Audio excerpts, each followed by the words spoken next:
بسم اللہ الرحمن الرحیم اللہم افتح علینا حکمتک وانشر علینا رحمتک یا ذو الجلال والاکرام۔ تو جی ناظرین، الحمدللہ عز وجل ہدایت النحو کتاب ہماری جاری الساری ہے، اور آج ہم اس کا سبق نمبر 77 نمبر سبق انشاءاللہ عز وجل پڑھیں گے، حروف مشبہ بالفعل کے بارے میں فصل۔ تو اب حروف مشبہ بالفعل کے بارے میں ہم کچھ نہ کچھ گفتگو پیچھے کر چکے ہیں۔ کہاں پر کر چکے ہیں؟ اس کی مثال کو دیکھیں، اِنَّ زیدن قائمٌ، یہ حروف مشبہ بالفعل میں سے ایک مثال ہے۔ تو اب یہ زیدن یہ ہے اس کا اسم جو کہ منصوب حالت میں آپ دیکھ رہے ہیں، اور قائمٌ مرفوع حالت میں اس کی یہ خبر ہے۔ تو اب جب ہم مرفوعات پڑھ رہے تھے تو وہاں پر اس کی جو مرفوع خبر ہے اس کو ہم نے وہاں پر ڈسکس کیا تھا کہ یہ مرفوع ہوتی ہے اور کس کس انداز میں ہوتی ہے، یا کیا کیا دیگر اس کے معاملات ہیں، وہ آپ نے خبر کے تحت وہاں پر دیکھے تھے۔ اور جو اس کا اسم آپ دیکھ رہے ہیں منصوب حالت میں، تو جب ہم منصوبات پڑھ رہے تھے تو وہاں پر جو حروف مشبہ بالفعل کا اسم منصوب ہوتا ہے تو اس کے تحت وہاں پر کچھ نہ کچھ گفتگو آپ نے سماعت کی ہوئی ہے۔ تو اب باقاعدہ حروف مشبہ بالفعل کے اندر جو حروف ہیں 6 عام طور پر، تو اب ان کے اوپر جو گفتگو ہوگی اور دیگر جو بھی چیزیں رہ گئی ہیں وہ یہاں پر مینشن ہوں گی۔ تو آئیے بلا تاخیر ہم اپنے سبق کی طرف بڑھتے ہیں۔ فصل الحروف المشبہۃ بالفعل ستۃ، ان وان وکأن ولکن ولیت ولعل۔ اب یہ جو فصل شروع میں لکھا ہوا ہے، یہ بارہا میں نے اس کی ترکیب عرض کی ہے، تو یہ الگ جملہ ہوتا ہے، تو اس کو آپ خبر بنا سکتے ہیں ھذا مبتدا محذوف کی۔ آگے کہتے ہیں الحروف المشبہۃ بالفعل ستۃ، حروف مشبہ بالفعل 6 ہیں۔ اب یہ تو عام طور پر جو ہم ایک نام استعمال کرتے ہیں کہ حروف مشبہ بالفعل، تو اب اس عبارت کا ترجمہ بھی میں نے اسی انداز میں کر دیا کہ حروف مشبہ بالفعل 6 ہیں، لیکن جو الفاظ لکھے ہوئے ہیں ان کے حساب سے ترجمہ کریں گے تو وہ اس انداز میں بنے گا کہ الحروف المشبہۃ، وہ حروف جن کو تشبیہ دی گئی ہو بالفعل، فعل کے ساتھ۔ اب یہ عام طور پہ ایک بالفعل لفظ استعمال ہوتا ہے جس طرح کہ منطق کے اندر، ٹھیک ہے، تو یہ وہ مراد نہیں ہے بالفعل، یہاں پر فعل سے مراد فعل ہے۔ تو وہ حروف جن کو فعل کے ساتھ تشبیہ دی گئی ہو 6 ہیں۔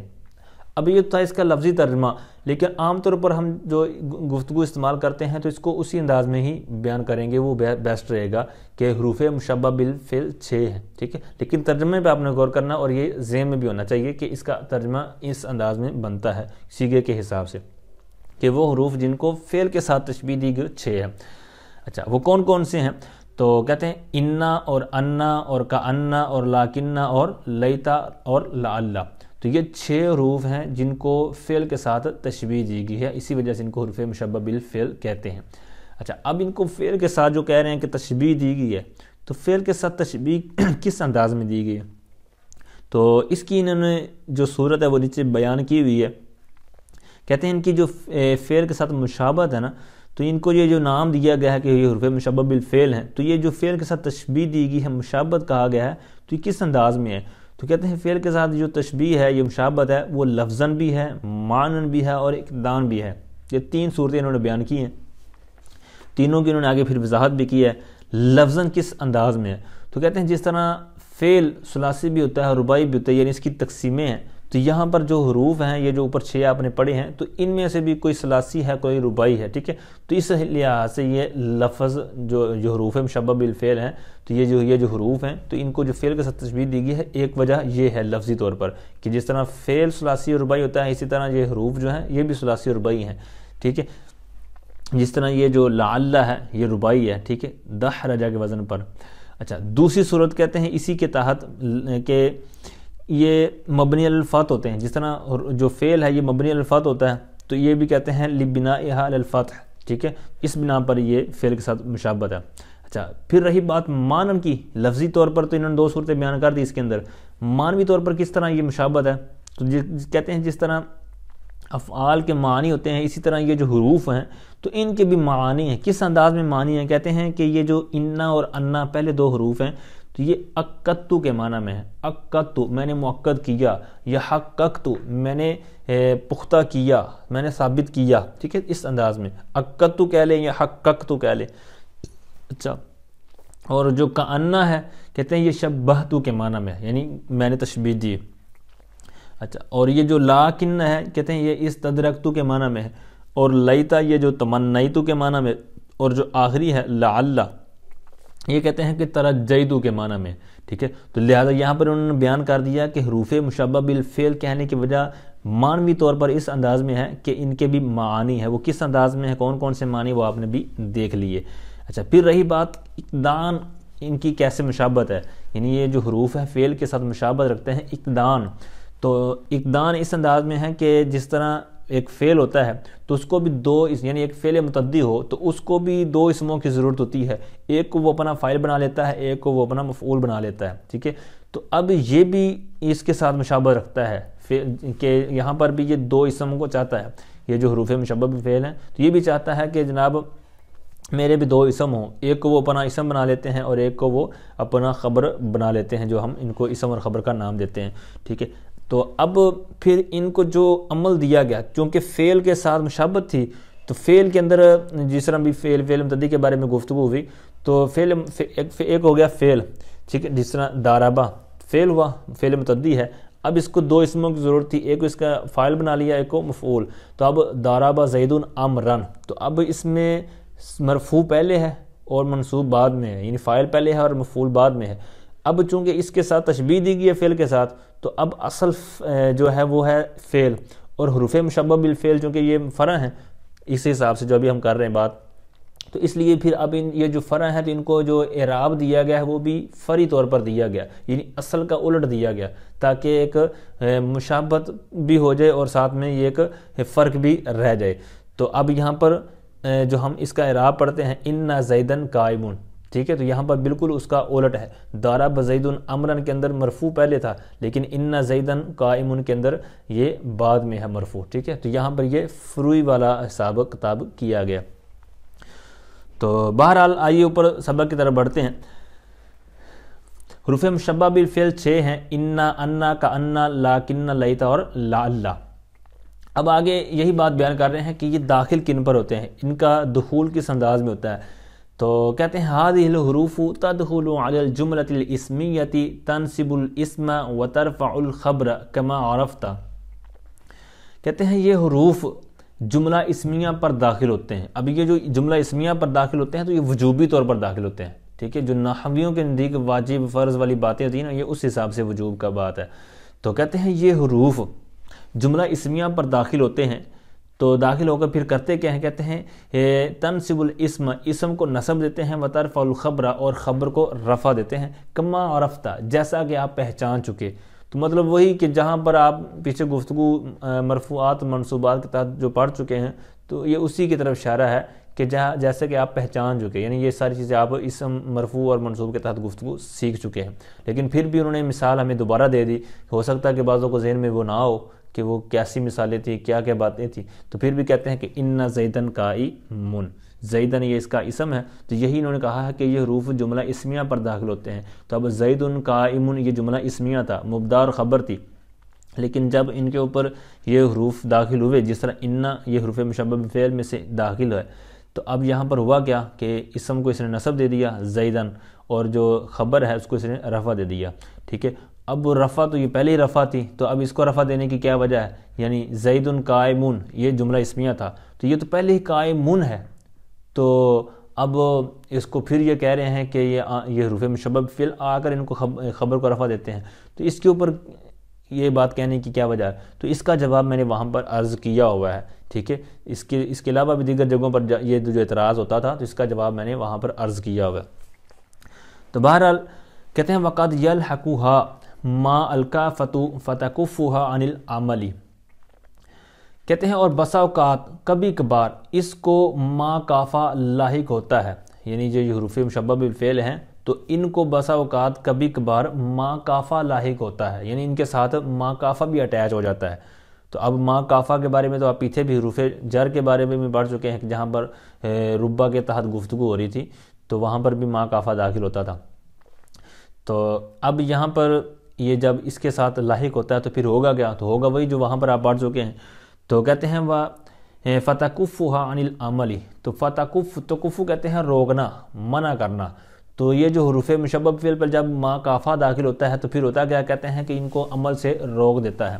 ٹھیک ہے، مطلب وہ جو اسم کو نصب دینا اور خبر کو رفع دینا، یہ والی جو اس کی صورت تھی، یہ جو اس کا حکم تھا، تو یہ حکم اس کا زائل ہو جاتا ہے، وہاں پر یہ ختم ہو جاتا ہے، اس حکم سے وہ روک دیتے ہیں، مانے ہو جاتے ہیں، ٹھیک ہے۔ تو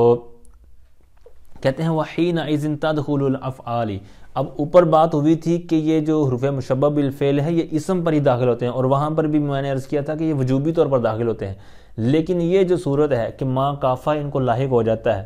تو اب پھر ہوگا کیا؟ تو پھر ہوگا وہی کہ جو یہاں پر یہ بات کر رہے ہیں کہ اس وقت جو ان کا وجوبی عمل تھا نا کہ یہ جملہ اسمیہ پر داخل ہوتے ہیں وجوبی طور پر، وہ وجوب ختم ہو جائے گا، ٹھیک ہے۔ اب وہ اس صورت سے نکل یعنی وجوب سے نکل آئیں گے، اب ہوگا کیا؟ اب یہ افعال پر بھی داخل ہو جائے گا، جس طرح کہ انہوں نے آگے مثال بھی دی ہوئی، کہتے ہیں وَحِينَئِذٍ تَدْخُلُ عَلَى الْأَفْعَالِ، کہتے ہیں اس وقت یعنی جب یہ معاملہ ہوگا وَقَدْ يَلْحَقُهَا وَلَا، کہتے ہیں اس وقت یہ جو حروف ہیں یہ افعال پر بھی داخل ہوں گے، ٹھیک ہے، افعال پر داخل ہوتے ہیں، یعنی افعال پر بھی داخل ہو سکتے ہیں، یعنی حروف اسم پر تو داخل ہونا ہی ہونا ہے انہوں نے، لیکن جب یہ جو ما کافہ والی صورت بن جائے گی تو پھر ان کا جو خاصہ تھا کہ جملہ اسمیہ پر داخل ہوتے ہیں وہ ختم ہو جائے گا، ٹھیک ہے۔ اب یہ اس سے باہر آ جائیں گے اور ان کے اندر وسعت پیدا ہو جائے گی، ٹھیک ہے۔ جس طرح آپ مثال دیکھ رہے ہیں، کہتے ہیں تقول، آپ کہیں گے انما قام زید، اب یہ ان حرف مشبہ بالفعل تھا، لیکن اس کے ساتھ ہوا کیا؟ اس کے ساتھ ما آگی، ما کافہ، تو اب اس نے عمل سے روک دیا۔ عمل سے کیا روکا؟ کہ کام زید، یہاں پر وہ منصوب اور مرفوع والی صورت آپ نہیں دیکھ رہے ہوں گے، ٹھیک ہے، کہ اسم کو رفع اور اسم کو نصب اور خبر کو رفع، تو یہ صورت یہاں پر آپ نہیں دیکھ رہے، عمل سے روک دیا۔ دوسری صورت یہ کہ یہ جملہ اسمیہ پر داخل ہوتے تھے، تو یہاں پر وہ صورت بھی نہیں ہے، ٹھیک ہے، اب اس کے اندر وسعت پیدا ہوگی، خواہ اسمیہ ہو خواہ فعل یا ہو۔ اب یہ جو مثال ہے یہ فعل کی ہے، انما قام زید، اسی طرح انما حرم علیکم المیتہ، ٹھیک ہے، تو یہ فعل کے اوپر داخل ہے۔ اسم پر بھی داخل ہو سکتے ہیں، جیسے انما انا بشر مثلکم، ٹھیک ہے، تو یہاں پر اسم کی مثال ہے، تو اسم پر تو ویسے ہی داخل ہونا تھا انہوں نے، جو ان کا خاصہ ہے، لیکن ما کافہ کی وجہ سے ان کو تھوڑا سا ایک ریلیکس مل گئی، ٹھیک ہے، اس کے اندر وسعت ہوگی کہ یہ فعال پر بھی داخل ہو سکتے ہیں۔ اچھا، یہاں پر ایک اور بات ذہن میں رکھیں ضمناً کہ جب یہ اس طرح کی ترکیب کرتے ہیں نا حروف مشبہ بالفعل والی، تو اب چونکہ حروف مشبہ بالفعل ایک جمع ہے، یعنی حروف مشبہ بالفعل یہ سارے حروف کو شامل ہے، تو اب جب ترکیب کرتے ہیں، مثال کے طور پر ان زیدن قائم کی کوئی ترکیب بچہ کرتا ہے، تو غلطی کیا کرتے ہیں؟ ویسے اس انداز میں غلطی نہیں، لیکن ایک فنی غلطی ہے، توجہ ہونی چاہیے اس طرف بھی، کہ انا اس کو بولیں گے حروف مشبہ بالفعل، ٹھیک ہے، اور زیدن اس کا اسم اور قائم اس کی خبر، اگرچہ یہ بات ٹھیک ہے لیکن کرنی اس انداز میں چاہیے کہ انا حرف مشبہ بالفعل، یعنی ایک حرف ہے تو ایک ہی کہیں نا، ٹھیک ہے، یا یوں کہہ لیں کہ حروف مشبہ بالفعل میں سے انا، لیکن کہتے کیا ہیں؟ انا حروف مشبہ فعل، زیدن اس کا اسم، ٹھیک ہے۔ امید کرتا ہوں یہ اس طرف آپ کی توجہ گئی ہوگی۔ اچھا، اب یہ جو کہا ہے کہ ان حروف کے ساتھ ما کافہ جب لاحق ہوتی ہے تو یہ اپنا عمل نہیں کرتے، عمل سے مانے ہو جاتے ہیں، تو اس کی کیا وجہ ہے؟ تو وجہ وہی ہے کہ ایک تو یہ ہے کہ عامل اور معمول کے درمیان فاصلہ ہو جاتا ہے، ٹھیک ہے، کیونکہ ویسے حروف مشبہ فعل کا آپس میں ڈائریکٹ ربط ہوتا ہے، لیکن یہاں پر جب یہ درمیان میں آگی ما کافہ تو یہ آپس میں فاصلہ ہوا، تو اس بنا پر کیونکہ یہ ضعیف عامل ہے۔ دوسرا یہ ہے کہ ان کی جو مشابہت اوپر بیان کی گئی ہے، لفظی، معنوی، ابتدائی، تو اقدام مشابہت ہے وہ بھی ان سے زائل ہو جاتی ہے، دور ہو جاتی ہے، ٹھیک ہے، تو یہی وجہ ہے کہ آپ انہیں اوپر دیکھا بھی ہے کہ یہ جو انما قام زیدن، اسی طرح انما حرم علیکم المیتہ، تو یہاں پر یہ انا یہ دو اسموں پر داخل نہیں ہے، ٹھیک ہے، بلکہ ایک فعل ہے، ٹھیک ہے، جس طرح کے اوپر بات بیان بھی کی ہے کہ اس وقت پھر یہ افعال پر بھی داخل ہو جاتے ہیں، ٹھیک ہے۔ لیکن یہ ہے کہ یہ جو ما کافہ ہے تو اس کے جب داخل ہونے کے وقت ایک حصر اور تقید والا فائدہ ضرور حاصل ہوتا ہے، جیسے ان زیدن قائمون، ایک تو سمپل ہوتی ہے نا عبارت زیدن قائمون، تو اس سے زیادہ انما زیدن قائمون، یعنی یہ بھی جو حروف مشبہ بالفعل جس طرح میں نے شروع میں عرض کر دی، ان کے معنی جب بیان کیے تھے تو ان کے اندر تحقیق والا معنی ہوتا ہے، مؤکد کرنے والا معنی ہوتا ہے، تو زیدن قائمون کی بنسبت ان زیدن قائمون کے اندر تاکید ہے، اور اس سے بھی زیادہ تاکید اور حصر انما قام زیدن کے اندر ہے، ٹھیک ہے، کیونکہ یہ حصر اور تاکید کے لیے آتے ہیں، تو انما ما کافہ جب لگائیں گے تو اس کے اندر اور ایک وسعت پیدا ہو جائے، تاکید اور حصر کی صورت بن جائے گی۔ بہرحال آگے یہاں پر اب چونکہ انا اور انا یہ جتنے بھی حروف ہیں حروف مشبہ بالفعل 6، تو ان میں سے جو پہلے دو ہیں انا اور انا، یہ آپس میں ملتے جلتے ہیں، یہ ان کی شکلیں سمپل سی ہیں، یعنی اگر اعراب نہ لگا ہو، اور بعض کا جس طرح کہ آپ نے بھی دیکھا ہوگا جن کی عبارت کچی ہوتی ہے جس اسٹوڈنٹ کی، تو وہ عبارت کے اندر بہت چوکے چھکے لگاتا ہے کہ جب وہ پڑھ رہا ہوتا ہے تو پھر وہ کبھی انا کو انا پڑھ رہا ہوگا، کبھی انا کو انا پڑھ رہا ہوگا، ٹھیک ہے، تو بہت ایک عجیب و غریب کیفیت بن جاتی ہے۔ تو اب یہ وجہ وہی ہے کہ دیگر جس طرح کا انا ہے، لا کننا ہے، لیتا لعلہ، تو ان کے اوپر اعراب نہ بھی لگے ہوں تو بندہ ان کو صحیح پڑھ لیتا ہے، چاہے کوئی اولا کا اسٹوڈنٹ کیوں نہیں ہے۔ لیکن یہ جو انا اور انا ہے تو یہ ایک دوسرے کے ساتھ ملتے جلتے ہیں۔ تو اب یہاں سے آگے جو بات چلنے لگی ہے تقریباً 2-3 صفحات پر، تو اس کے اندر یہی بیان کریں گے، یہی ہمیں سمجھائیں گے، کان پکڑ کر گویا کہ سمجھائیں گے کہ یہ چیزیں سیکھ لو، ان کو ذہن میں بٹھا لو، اور پھر آپ کو یہ پریشانی نہیں آئے گی کہ انا کب پڑھنا ہے اور انا کب پڑھنا ہے، ٹھیک ہے۔ تو ہم نے جو بیسک کتابیں پڑھی ہیں اردو کے اندر، جو اگر آپ نے پڑھی ہیں تو ان کے اندر بھی کچھ نہ کچھ یہ چیزیں آپ نے سیکھی ہوں گی کہ انا پڑھنے کے مقامات کون سے ہیں اور انا کو پڑھنے کے کون سے مقامات ہیں۔ تو یہاں پر متن کے اندر بھی انہوں نے کچھ صورتیں بیان کی ہیں، 4-4 5-5، لیکن حاشیے کے اندر اس سے ہٹ کر بھی بیان کی ہوئی ہیں، ٹھیک ہے، کافی زیادہ اچھی چیزیں انہوں نے نیچے بیان کی ہوئی ہیں، تو انشاءاللہ وہ بھی آپ کے سامنے رکھوں گا۔ تو آئیے اس فرق کی طرف بڑھتے ہیں کہ انا اور انا کے درمیان فرق کیا ہے۔ وَعْلَمْ أَنَّ إِنَّ الْمَقْصُورَةَ الْحَمْزَةِ لَا تُغَيِّرُ مَعْنَى الْجُمْلَةِ بَلْ تُؤَكِّدُهَا۔ اچھا، اب یہاں پر ترجمہ سننے سے پہلے ایک بات یاد رکھیں کہ یہ جو اِنَّ الْمَقْصُورَةَ الْحَمْزَةِ، اس کا آپ ترجمہ بھی کر سکتے ہیں جس طرح میں نے شروع میں عرض کیا الحروف المشبہۃ بالفعل کے تحت،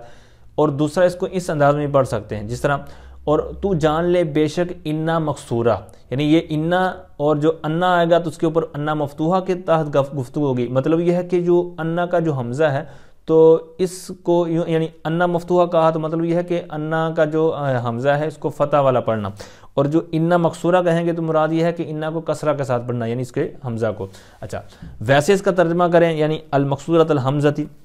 تو اس طرح بنے گا کہ انا کہ جس کا حمزہ کسرہ دیا گیا ہو، یعنی المقصورہ تھا یعنی کسرہ دیا گیا ہو، الحمزہ حمزہ یعنی جس کا حمزہ کسرہ دیا گیا ہو، اور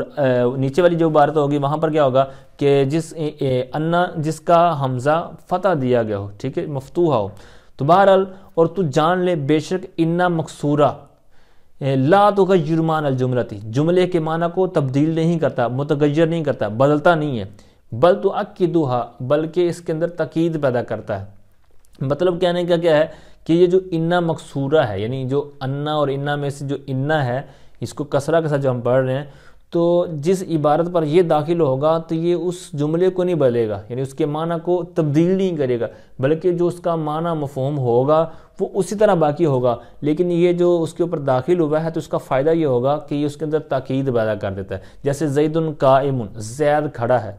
اب جب انا اس کے اوپر داخل ہوا تو تب بھی اس کا مطلب یہی تھا کہ زید کھڑا ہے، لیکن اس کے اندر تاکید پیدا ہوگی، بے شک زید کھڑا ہے، ٹھیک ہے۔ تو یہی یہ بات کر رہے ہیں کہ جو انا ہے تو انا مقصورہ، تو یہ جملے کے معنی کو، جملے کے مضمون کو بدلتا نہیں ہے، اس کے اندر چینجنگ نہیں کرتا، وہ اپنی حالت پر برقرار رہتا ہے، لیکن یہ ایکسٹرا ایک حسن و جمال اس کے اندر پیدا کر دیتا ہے۔ آگے انا کے بارے میں گفتگو اسی پر عطف کرتے ہوئے فرماتے ہیں وَأَنَّ الْمَفْتُوحَةَ الْحَمْزَةِ مَا بَعْدَهَا مِنَ الْإِسْمِ وَالْخَبَرِ فِي حُكْمِ الْمُفْرَدِ،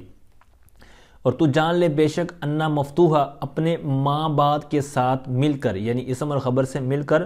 مفرد کے حکم میں ہے۔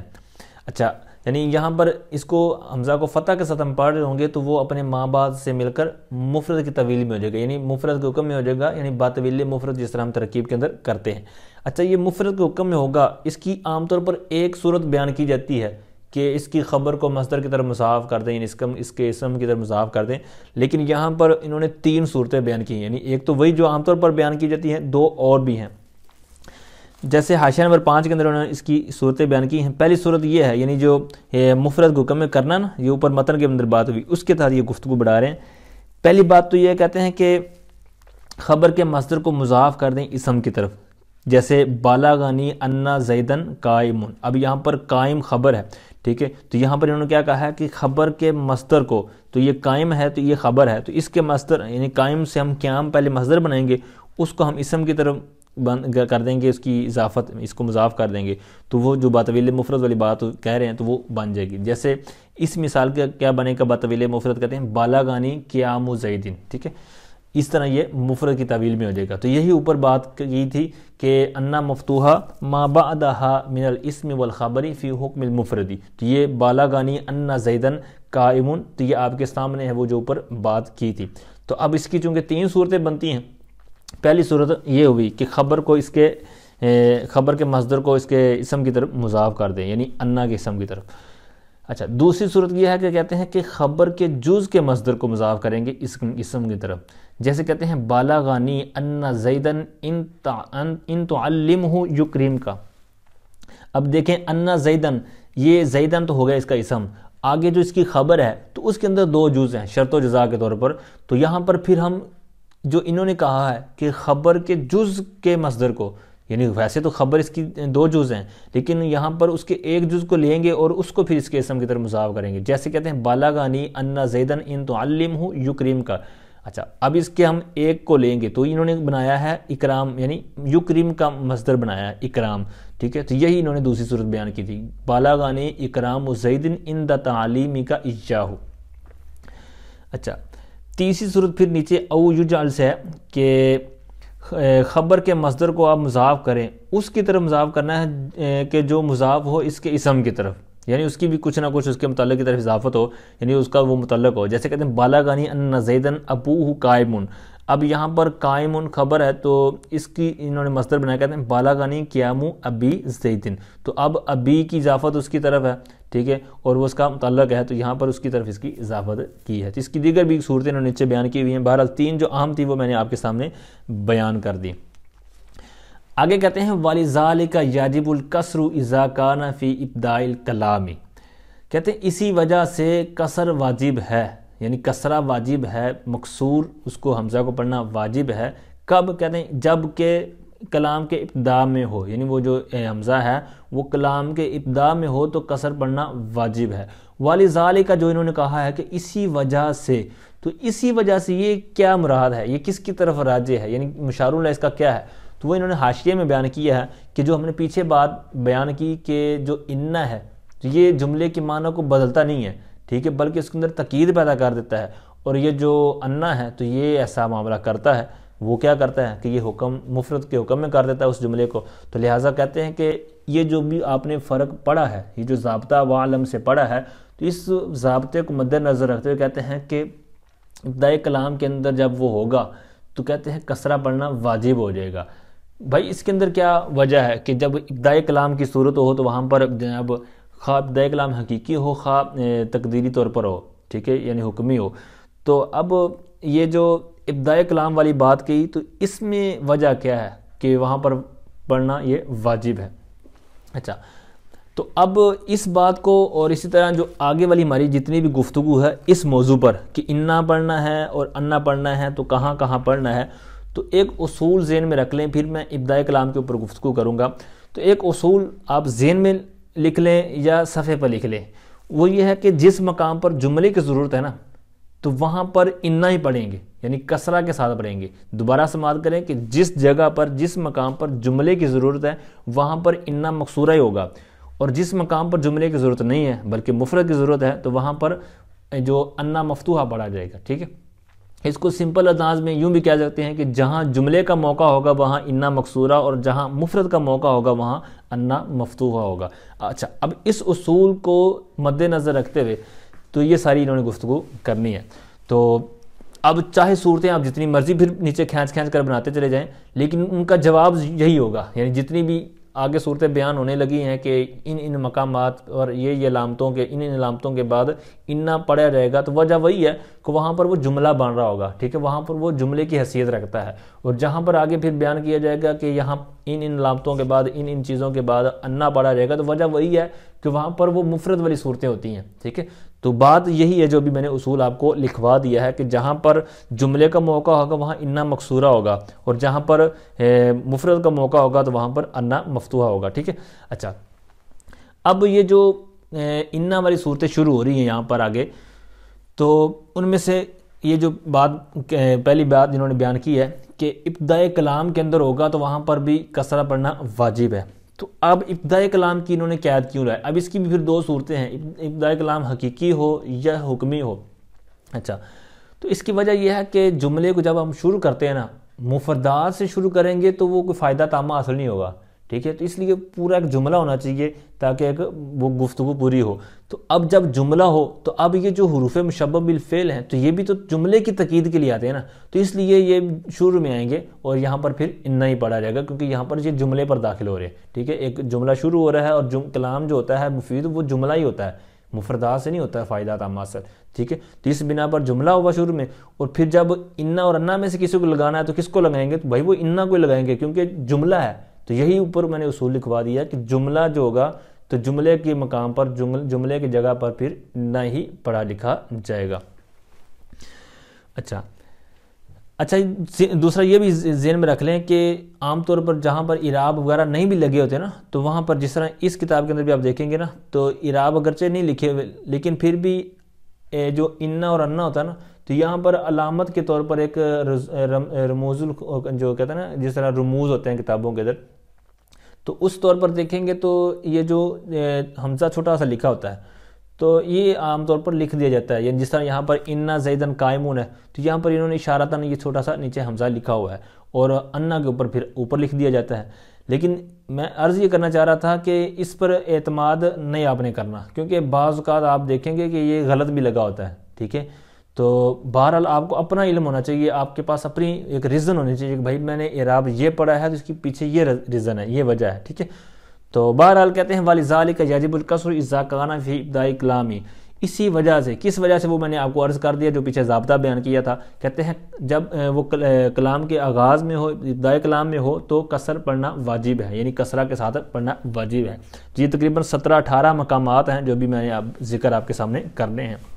ان میں سے ایک صورت ابتداء کلام والی ہو گئی، جیسے کہتے ہیں انا زیدن قائمون، جس کی ابتداء کلام کی میں نے وجہ آپ کے سامنے عرض کر دی کہ مفردات سے جو بات شروع کرنا، کلام شروع کرنا یہ فائدہ تامہ نہیں دیتا. تو اس لیے یہاں پر جملے کو لے کے آئے اور جملے کے اوپر جب پھر انا اور انا میں سے کسی کو داخل کرنا تھا تقید کے لیے تو پھر یہاں پر یہ جو انا ہے تو یہی تو تقید جملے کی تقید کے لیے آتا ہے، ٹھیک ہے. بل تو عقیدھا کے تحت جب آپ نے پڑھ لیا. آگے دوسری صورت بیان کر رہے ہیں، کہتے ہیں وہ بعد القول، کہتے ہیں قول کے بعد، کقولہ تعالی، جیسے اللہ تعالیٰ کا فرمان یقول انہا بقرۃ. اب یہاں دیکھیں یقول، یہ قول وغیرہ سے کوئی آپ مشتق لے آئے، پھر اس کے بعد جو انا اور انا میں سے لگائیں گے تو وہاں پر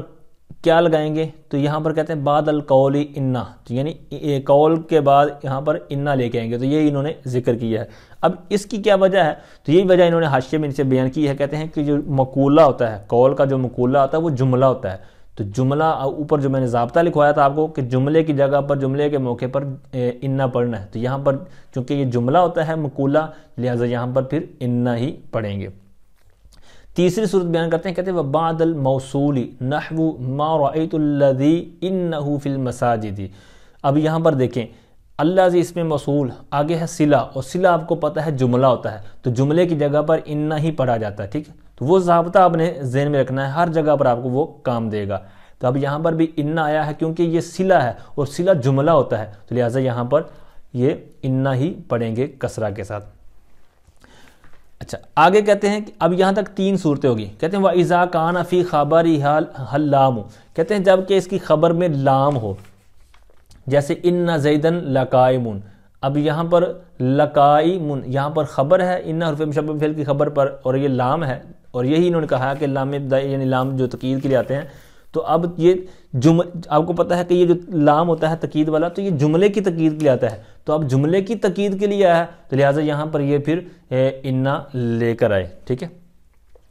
اچھا اب یہاں تک انہوں نے جو متن کے اندر 4 صورتیں بیان کی ہیں کہ جہاں پر انا پڑھیں گے. اچھا بقیہ صورتیں انہوں نے نیچے بیان کی ہیں. بل یکسر سے 5ویں صورت بیان کر رہے ہیں ان ضربتنی فإن زیدن ضاربک. 6ٹھی صورت جب حال واقع ہو جیسے جاءنی زید وإنہ لراکب. اور 7ویں صورت کہتے ہیں کہ جب جواب قسم ہو یاسین والقرآن الحکیم انک لمن المرسلین. 8ویں صورت حرف تنبیہ کے بعد جیسے کہتے ہیں الا ان اولیاء اللہ لا خوف علیہم ولا هم یحزنون. اچھا 9ویں صورت ہے کہتے ہیں کہ جب وہ محل قطع میں واقع ہو یعنی کلام سابق سے اس کا جو تعلق منقطع ہو، جیسے فلا یحزنک قولہم انا نعلم ما یسرون وما یعلنون، یعنی اگرچہ ایک جملہ دکھنے میں آپ کو ایک ہی لگا ہے لیکن یہ اس کا جو آپس میں ایک ربط ہے وہ یہاں پر نہیں ہے، ٹھیک ہے، ایک یوں سمجھو کہ الگ جملہ ہے، تو اس لیے یہاں پر بھی یہ انا پڑھا جائے گا۔ اچھا کہتے ہیں ثم کے بعد ثم ان علینا حسابہم۔ اچھا پھر 11ویں صورت بیان کر رہے ہیں امر کے بعد، تعلم ان العلم خیر من المال، سبحان اللہ۔ اور 12ویں صورت کہتے ہیں بعد النہی، نہی کے بعد، جیسے لا تشرک باللہ شیئا ان الشرک لظلم عظیم۔ 13ویں صورت کہتے ہیں دعا کے بعد، جیسے اللہ پاک کا فرمان ربنا اننا سمعنا منادیا، اب یہاں پر دیکھیں دعا ہو رہی ہے، ٹھیک ہے، تو دعا کے بعد ربنا یا ربنا، ٹھیک ہے۔ اچھا 14ویں صورت ہے متا کے بعد، کہتے ہیں ابدا کے لیے جب متا ہو تو اس کے بعد۔ 15ویں صورت ہے ندا کے بعد۔ 16ویں صورت حیثو کے بعد، اور کہتے ہیں کہ 17ویں صورت ہے اذا کے بعد، اور ایک اور صورت ایک جگہ پڑی تھی حتی ابتدائیہ کے بعد بھی آتا ہے۔ اچھا یہ جو آپ بعد اذا کے بعد یا دیکھ رہے ہیں تو یہ یا جو ہے تو اس سے مراد ہے درایت النحو، تو یہ جو ہدایت النحو کی عربی شرح ہے درایت النحو، تو یہ ساری جو گفتگو بھی آپ نے سماعت کی ہے، اس طرح آگے جو سماعت کریں گے اگلے صفحے پر، تو یہ ساری اس شرح سے انہوں نے لی ہے، ٹھیک ہے۔ تو بہرحال یہ جو مقامات تھے کہ جہاں پر انا یعنی کسرہ، یہ جو حمزہ ہے اس کو کسرہ کے ساتھ ہم پڑھیں گے، لیکن جہاں پر فتح پڑھیں گے وہ کون کون سے مقامات ہیں، کہتے ہیں اب وہ اصول آپ نے ذہن میں رکھنا ہے، ٹھیک ہے، کہ جملے کے موقع پر ہم نے جملے کی جگہ پر انا پڑھنا تھا، اور جہاں پر مفرد کی جگہ تھی، مفرد کا مقام ہوگا تو وہاں پر انا پڑھنا ہے فتح کے ساتھ۔ اب یہاں پر وہ صورت شروع ہونے لگی ہے، اب یہ بھی تقریباً 14 کے آس پاس صورتیں ہیں ساری، کچھ انہوں نے نیچے بیان کی ہیں اور کچھ انہوں نے متن کے اندر۔ کہتے ہیں وَيَجِبُ الْفَتْحُ حَيْثُ يَقَعُ فَاعِلًا نَحْوُ بَلَغَنِي أَنَّ زَيْدًا قَائِمٌ، اور کہتے ہیں فتح پڑھنا واجب ہے، یاجب الفتح، فتح واجب ہے، یعنی فتح پڑھنا واجب ہوگا یا فتح لکھنا واجب ہوگا، کب؟ کہتے ہیں جس جگہ پر فاعل واقع ہو، اور آپ کو پتہ ہے کہ جو فاعل ہوتا ہے یہ مفرد ہوتا ہے، ٹھیک ہے، تو اگر وہ جملے کی صورت میں ہوگا اس کو آپ بطویل مفرد کر دیں گے، جس طرح کہ یہ صورت بن رہی ہے۔ کہتے ہیں بلغنی ان زیدن قائم وحیث یقع مفعولا، اور کہتے ہیں جس جگہ پر مفعول واقع ہو وہاں پر بھی آپ فتح کے ساتھ اس کو پڑھیں گے، یعنی انا پڑھیں گے، جیسے کرہت انک قائم۔ اور تیسری صورت بیان کر رہے ہیں حیث یقع مبتدا، کہتے ہیں جب کہ مبتدا واقع ہو، جیسے عندی انک قائم، ٹھیک ہے، اب یہاں پر انک قائم یہ مبتدا مؤخر ہو جائے گا۔ اچھا وحیث یقع مضافا الیہ، یہ چوتھی صورت ہے، کہتے ہیں جس وقت جس جگہ پر یہ مضاف الیہ واقع ہو، یعنی جہاں پر انا آگے سارا مل کر مضاف الیہ واقع ہو، جیسے کہتے ہیں عجبت من طول انا بکرن قائم، تو یہاں پر انا بکرن قائم یہ آپس میں سارا مل کر یہ من طول آگے مضاف ہو رہا ہے تو یہ اس کا مضاف الیہ بن جائے گا، اور پھر وہ من جار کے متعلق ہو جائے گا، یعنی من کا جار مجرور بن جائے گا۔ اچھا 5ویں صورت متن کے اندر کہتے ہیں وحیث یقع مجرورا، کہتے ہیں کہ جس جگہ پر وہ مجرور واقع ہو، جیسے پیچھے مضاف الیہ بن رہا تھا، کہتے ہیں عجبت من انا بکرن قائم، تو یہاں پر یہ جو مجرور واقع ہو رہا ہے، ٹھیک ہے۔ تو یہ 5 صورتیں جو بیان کی ہیں، اس کی لاجک وجہ وہی ہے کہ یہ ساری صورتیں مفرد والی ہوتی ہیں، تو یہ جب چونکہ مفرد بنتے ہیں اور ان کے اوپر یہ داخل ہو گیا تو لہٰذا یہ مفرد والی صورتیں بن گئی اور یہاں پر انا ہی پڑھا جائے گا۔ 6ٹھی صورت بیان کر رہے ہیں، کہتے ہیں بعد لو کے بعد بھی انا پڑھا جائے گا، جیسے کہتے ہیں لو انک عندنا لاکرمتک۔ اچھا اب اس کی وجہ کیا ہے؟ تو اس کی وجہ نیچے بیان کی ہے، کہتے ہیں لأن ما بعدها فاعل الفعل المحذوف، کہتے ہیں فعل محذوف کا فاعل ہوتا ہے، یعنی اس کے جو بعد ہوتا ہے لو کے بعد وہ فعل محذوف کا فاعل ہوتا ہے، جیسے کہتے ہیں وہ، اور وہ فعل کون سا ہے؟ ثابت، جیسے جو انہوں نے مثال دی ہے لو انک عندی لاکرمتک، تو یہاں پر ہے لو ثابت قیامک، اور آپ کو پتہ ہے فاعل مفرد ہی ہوتا ہے، جس طرح کبھی آپ نے اوپر سماعت کیا ہے، ٹھیک ہے، ولو انہم صبروا ای لو ثابت صبرہم، ٹھیک ہے، تو اس انداز میں، تو یہاں پر محذوف کے اعتبار سے یہاں پر آپ کو پتہ چل گیا کہ یہ مفرد ہی بنے گا، لہٰذا یہاں پر انا پڑھیں گے۔ اور 7ویں صورت، اس کے تحت پھر 2 صورتیں ہو جائیں گی کہ کہتے ہیں لولا کے بعد بھی یہ انا ہی پڑھا جائے گا، جیسے کہتے ہیں لولا انہ حاضر لغاب زید۔ اب اس کے تحت کیوں پڑھیں گے؟ اس کے اندر 2 صورتیں ہیں چونکہ، تو لولا اگر امتناعیہ ہو، ٹھیک ہے، ایک صورت ہے امتناعیہ کی، اور نیچے والی لائن میں آپ دیکھ رہے ہوں گے لولا تحدیدیہ. تو لولا امتناعیہ اگر ہو تو اس صورت میں بھی اس کے بعد جو انا ہوگا اس کو انا ہی پڑھیں گے فتح کے ساتھ. اس کی وجہ کیا ہے؟ تو اس کی وجہ یہ ہے کہ اس کے بعد جو ہے مبدا موصوف ہوگا، اور مبدا موصوف آپ کو پتہ ہے مبدا مفرد ہی ہوتا ہے، ٹھیک ہے، بصریوں کے دیکھ مبدا کا مفرد ہونا واجب ہے. اور جو اگر لولا تحدیدیہ ہو تو پھر اس کی صورت بن جائے گی، کہتے ہیں کہ اس کا جو ماں بعد ہوگا وہ فاعل ہوگا فعل محذوف کا، اور فاعل جو ہوتا ہے وہ بھی آپ کو پتہ ہے کہ مفرد ہی ہوتا ہے، ٹھیک ہے. تو اب اس کو اگر الگ صورت شمار کریں گے لولا تحدیدیہ کو تو یہ 8 صورتیں ہوگی، ٹھیک ہے، وگرنہ پھر یہ 7 ہی ہوئی ہیں جو اوپر انہوں نے متن میں بیان کی ہیں. بقیہ صورتیں آگے بیان کرتے ہیں. 9ویں صورت کہتے ہیں کہ یہ جو انا ہے یہ اپنی اسم اور خبر سے مل کر مبدا کی خبر بن جائے. تو جس طرح کہتے ہیں العجب ان الدرب درب بکرن. اب اس کی وجہ کیا کہتے ہیں؟ اس لیے کہ جو خبر ہے اس میں اصل یہ ہے کہ وہ مفرد ہو، تو اس لیے یہاں پر اس کو پھر مفرد ہی بنائیں گے اس انداز میں. تو اب پھر اسی صورت میں ہو سکتا ہے کہ جب ہم اس کو بطویل مفرد کریں یعنی انا پڑھ کر کریں. اچھا 10ویں صورت آگے بیان کرتے ہیں کہ حتیٰ کے بعد بھی انا پڑھتے ہیں. اب حتیٰ خواہ عاطفہ ہو خواہ جارہ ہو، دونوں صورتوں میں یہ ہو سکتا ہے. اور 11ویں صورت یہ ہے کہ جو ایک پیچھے عبارت انا کے ساتھ تھی تو اب آگے جو انا آیا ہے تو اس کا عطف اسی پر ہے، تو اب پھر اس کو انا نہیں پڑھیں گے بلکہ اس کو انا پڑھیں گے، ٹھیک ہے. یعنی پیچھے جو انا کے ساتھ عبارت آئی ہے اسی کے اوپر اس کا عطف ہے، تو اب اس کو انا پڑھیں گے. آگے 12ویں صورت کہتے ہیں مز کے بعد، اور 13ویں صورت یہ کہتے ہیں کہ اس کو اسم کے ساتھ بدل دیا جائے. 14ویں صورت یہ ہے کہ قول کے بعد، یعنی یہاں پر قول سے مراد ہے وہ زن کے معنی میں ہو، ٹھیک ہے، کیونکہ قول والی بات پیچھے گزر چکی ہے کہ وہاں پر تو انا پڑھنا ہے کیونکہ وہ مقولہ ہوتا ہے، لیکن یہاں پر کہتے ہیں کہ قول کے بعد کیونکہ وہ قول زن کے معنی میں ہے تو لہٰذا یہاں پر اس کو پڑھیں گے انا. جیسے کہتے ہیں القول ان زیدن قائم، یہاں پر یہ اس انداز میں عبارت ہے کہ الظن ان زیدن قائم. آگے بڑا ہی پیارا ضابطہ بیان کر رہے ہیں، کہتے ہیں وَيَجُوزُ الْعَطْفُ عَلَى اسْمِ إِنَّ الْمَقْصُورَةِ بِالرَّفْعِ وَالنَّصْبِ بِاعْتِبَارِ الْمَحَلِّ وَاللَّفْظِ. کہتے ہیں کہ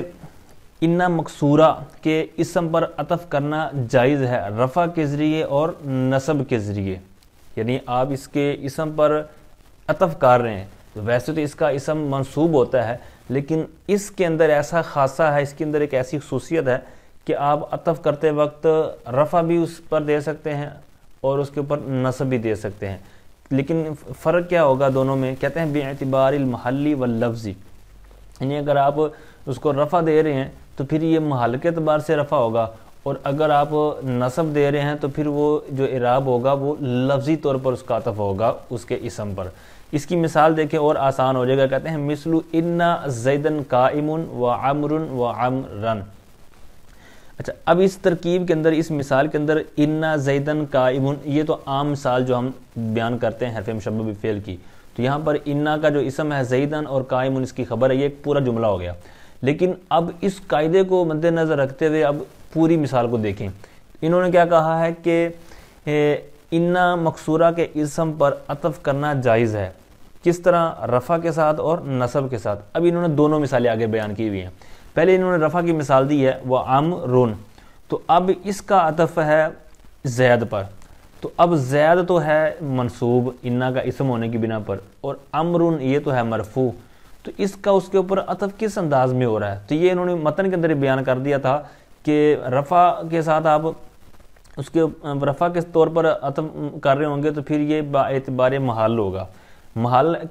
سے مراد کیا ہے؟ مطلب یہ ہے کہ اس کی پھر ہم اصل کی طرف نظر کریں گے، اس کے انا کی طرف نظر نہیں کریں گے، بلکہ ہم دیکھیں گے کہ یہ جو انا زیدن قائمون میں جو اصل جملہ تھا تو وہ تھا زیدن قائمون، یعنی اصل کے اندر یہ زیدن مبدا تھا اور مرفوع تھا. تو اب جو اس کا اصل ٹھکانہ ہے، اصل جو محل ہے، تو اس کی طرف توجہ کرتے ہوئے، اس کو مد نظر رکھتے ہوئے تو پھر ہم اس انداز میں اس کی جو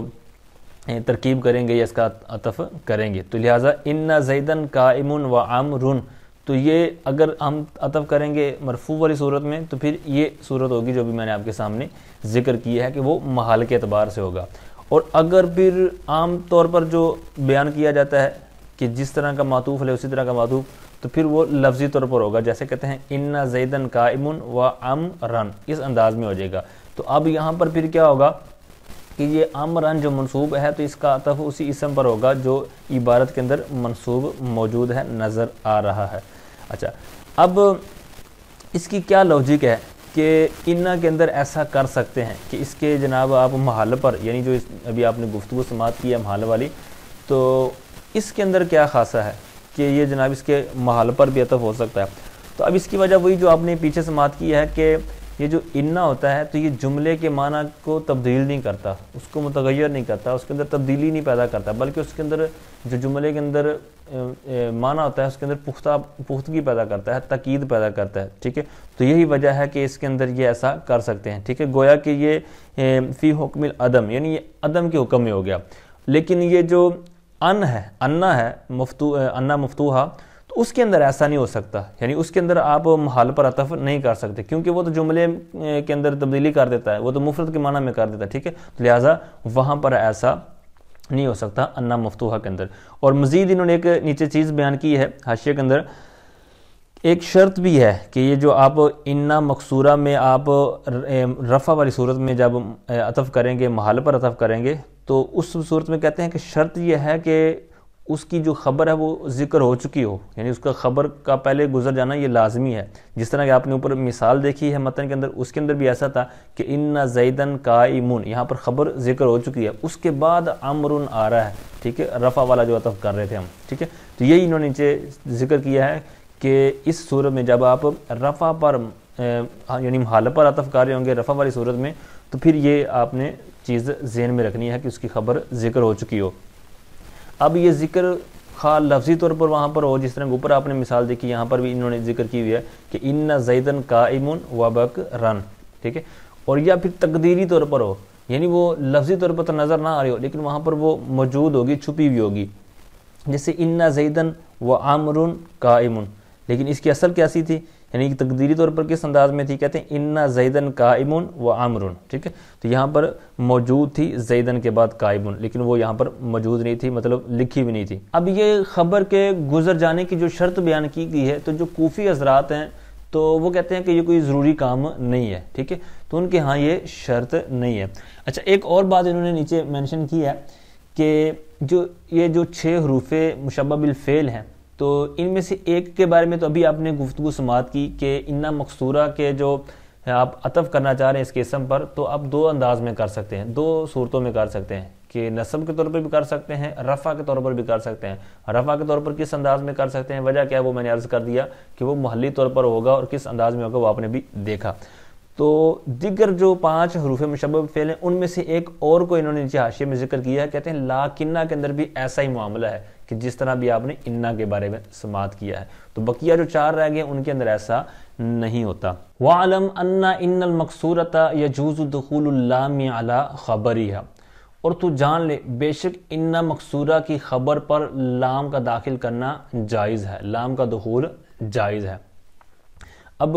جو انا ہوگا آپ کو پتہ ہے اس کا ایک اسم ہوتا ہے کہ اس کی خبر ہوتی ہے، تو اب اس کے اوپر بھی آپ شروع میں پڑھ چکے ہیں کہ یہ جو انا ہے تو یہ جملے کے مقام پر آتا ہے، یعنی جہاں پر جملے کا مقام ہوتا ہے، جملے کی جگہ ہوتی ہے، تو اس جگہ پر اس کا استعمال ہوتا ہے انا مقصورہ کا۔ تو اب دوسرا یہ ہے کہ جو خبر کے اوپر لام کا کہا گیا ہے، تو یہ لام ابتدائیہ، لام جو تقیید کے لیے آتا ہے، تو اب یہ جملے کی تقیید کے لیے آتا ہے، تو اس لیے یہاں پر اس کا ذکر کیا گیا۔ تو لہٰذا جو انا مفتوح ہے تو وہ چونکہ جملے کے مقام پر نہیں آتا، وہ مفرد کے مقام پر آتا ہے، تو لہٰذا اس لیے وہاں پر پھر یہ لام بھی داخل نہیں ہو سکتا، کیونکہ یہ جملے کی تقیید کے لیے آتا ہے، وہ مفرد کے معنی میں ہو جاتا ہے، مفرد کی طویل میں ہو جاتا ہے، ٹھیک ہے؟ اچھا، اب یہ جو لام اس کی خبر پر داخل کرتے ہیں تو نیچے یہ بیان کرتے ہیں کہ یہ مکرر بھی ہو سکتی ہے، یعنی یہ تکرار کے ساتھ بھی لام آ جاتا ہے، یعنی خبر کے اندر اس کے متعلق اندر، جیسے کہتے ہیں ان زیدن لقلبک لراغب، ٹھیک ہے؟ اور یہ کم ہی ہوتا ہے اس طرح، لیکن اس طرح بھی آ جاتا ہے۔ اور بعض اوقات یہ تو بھی بات ہوئی نا کہ خبر پر لام آتا ہے، لیکن بعض اوقات ایسا بھی ہو جاتا ہے کہ باقاعدہ جو انا ہے اس کے اوپر بھی لام آ جاتا ہے، لیکن یہ کب ہوتا ہے؟ کہتے ہیں اذا قلبت حمزتھا ہان، یعنی جب اس کے حمزہ کو ہا سے بدل دیا جائے، جیسے کہتے ہیں لہنک زیدن، اب یہاں پر انا کا تھا تو یہاں پر ہا سے بدل دیا گیا حمزہ کو، جو اس کا الف تھا حمزہ تھا، تو لہٰذا اس بنا پر پھر اس کے اوپر بھی لام داخل کر سکتے ہیں، ٹھیک ہے؟ اچھا، وقت تخففو سے آگے جو چند صفحات آ رہے ہیں، تو یہاں پر ایک بہت ہی پیاری باتیں جو شروع ہونے جا رہی ہیں، تو وہ کون سی باتیں ہیں تو یہ جو حروف مشبہ بالفعل ہم نے پڑھے ہیں انا، انا، کانا، لاکنہ، لیتا اور لعلہ، یہ جو 6 حروف مشبہ بالفعل ہیں ان میں سے آخری 2 نکال کر، لیتا اور لعلہ کو نکال کر جو پہلے 4 ہیں، تو ان تشدید والے جو 4 حروفوں کو جو اہل عرب حضرات ہیں تو وہ تخفیف کی صورت میں بھی پڑھتے ہیں. مثال کے طور پر انا ہے تو اس کو ان، انا ہے تو اس کو ان، کانا ہے تو اس کو کان، لاکنہ ہے تو اس کو لاکن، یعنی تخفیف والی صورت میں پڑھتے ہیں. یہ تو تشدید جو آپ دیکھتے ہیں اس کے اوپر، تو اس کو ہٹا کر بھی یوز کرتے ہیں. تو اس لیے یہاں پر جو ماتن علیہ رحم ہیں تو یہاں سے ان کے بارے میں بھی کچھ ہمارے سامنے گفتگو رکھیں گے کہ کس انداز میں ان کو عبارت کے اندر استعمال کرنا ہے، کیسے کیسے ان کو داخل کرنا ہے، تو کس طرح ان کا آگے عمل ہوگا یا نہیں ہوگا، کیا کیا قرینے وغیرہ ہیں، تو اس کے اوپر کچھ نہ کچھ روشنی ڈالیں گے. ٹھیک ہے. تو اب چونکہ یہ کثرت استعمال کی بنا پر ہوتے ہیں تو یہ کہ ان کی علت انہوں نے نیچے بیان کی ہے، تو تشدید کی شکل کی وجہ سے اور کثرت استعمال کی وجہ سے. تو بہرحال کہتے ہیں وَقَدْ تُخَفَّفُ فَيَلْزَمُهَا اللَّامُ كَقَوْلِهِ تَعَالَى، اور تخفیف کی جاتی ہے بسا اوقات، اور بسا اوقات کبھی کبھار تخفیف کی جاتی ہے، یعنی اس کو مخفف کیا جاتا ہے. اب چونکہ ابھی انا کے بارے میں گفتگو چل رہی تھی پیچھے، تو اس لیے یہاں سے اسی کی گفتگو ہو رہی، پھر آگے انا کی آئے گی، پھر اسی طرح ایک ایک کر کے آگے گفتگو بڑھتی چلی جائے گی. تو کہتے ہیں اور بسا اوقات اس کی تخفیف کی جاتی ہے، یعنی اس کو مخفف بنایا جاتا ہے، مخفف کیا جاتا ہے یعنی انا کو. تو پھر ہوگا کیا؟ تو کہتے ہیں فَيَلْزَمُهَا اللَّامُ، تو اس کو لام لازم ہے، تو یعنی پھر اس کے اوپر لام لگانا واجب ہو جائے گا. وجہ کیا ہے؟ تاکہ یہ فرق ہو جائے، کیونکہ اگر ان ہے تو ان نافیہ بھی ہوتا ہے، تو اگر پھر یہ لام نہ لگائیں تو یہاں پھر التباس پیدا ہو جانا تھا، فرق نہیں رہنا تھا کہ بھائی یہ ان تو لکھا ہوا ہے لیکن یہ ان ہے کون سا، ان مخففہ والا ہے یا جناب ان نافیہ والا ہے یا کوئی اور ان ہے، کون سا ہے.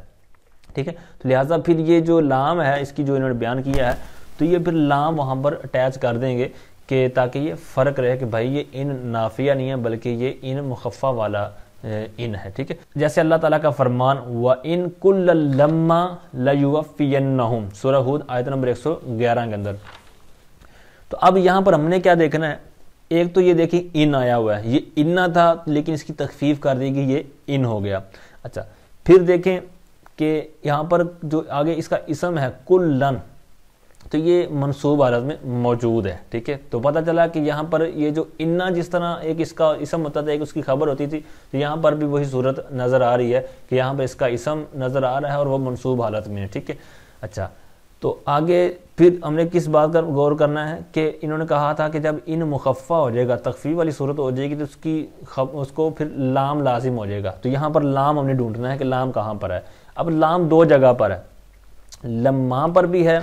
اور لا یوفینہم پر بھی ہے. اب یہاں پر کون سا ہم نے مراد لینا ہے؟ یعنی جو عبارت کے اندر انہوں نے کہا ہے کہ جب تخفیف کی جائے گی تو فیلزمہ اللام، تو اس کو لام لازم ہے، واجب ہو جائے گا اس کے اوپر لام لگانا.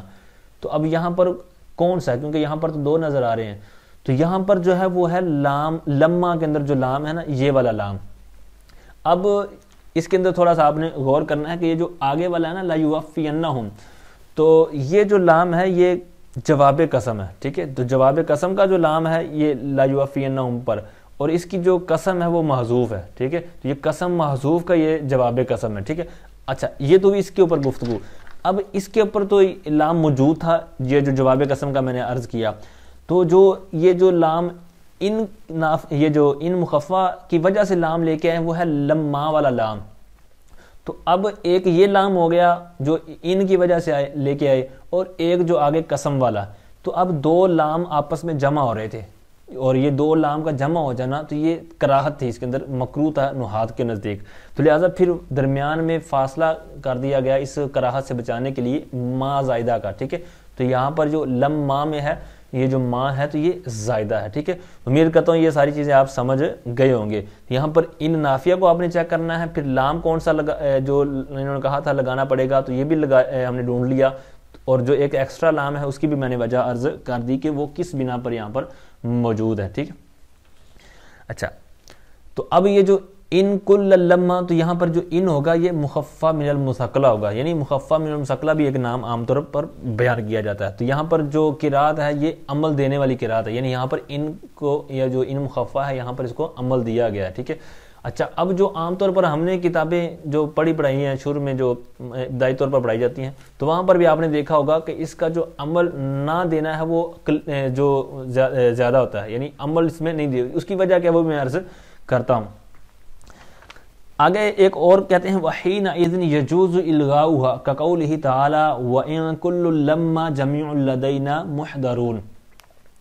کہتے ہیں اس وقت وحینئذ مطلب اس وقت کب کہ جب یہ جو پیچھے بھی بات کی نا کہ اس کو مخفف بھی کیا جاتا ہے، یعنی جب اس کی تخفیف کی جاتی ہے تو کہتے ہیں یجوز الغاؤھا، اس کو لغو کرنا جائز ہے۔ لغو کرنا مطلب اس کو عمل نہ دینا، ٹھیک ہے، اس کے عمل کو باطل کرنا تو یہ جائز ہے جب اس کا مخفف والی صورت بنے گی۔ اس کی مثال دے رہے ہیں، اللہ پاک کا فرمان ہے، کہتے ہیں وَإِن كُلٌّ لَمَّا جَمِيعٌ لَدَيْنَا مُحْضَرُونَ۔ اب یہاں پر پہلی صورت ہم نے دیکھنی ہے، یہاں پر انا سے ان بنایا ہوا ہے، ٹھیک ہے، مخففہ والی صورت ہوگی۔ آگے ایک اسم ہوتا ہے اور ایک خبر ہوتی ہے، اسم ہوتا ہے ویسے اس کا منصوب، لیکن یہاں پر مثال دے رہے ہیں الغاء والی، تو کہتے ہیں کہ یہاں پر عمل باطل کرنے والی مثال دے رہے ہیں، تو لہٰذا یہاں پر کلن نہیں ہے، منصوب والی مثال نہیں ہے، کیونکہ پچھلی مثال کے اندر منصوب والی صورت تھی، یعنی اس کے اندر انا کی طرح عمل کر رہا تھا، ٹھیک ہے، لیکن یہاں پر الغاء والی مثال ہے، تو لہٰذا ان ایک چیز ہوگی، پھر اس کے اوپر جو اس کا اسم ہے کلن، تو یہاں پر اس کو عمل نہیں دے رہا، ٹھیک ہے۔ تو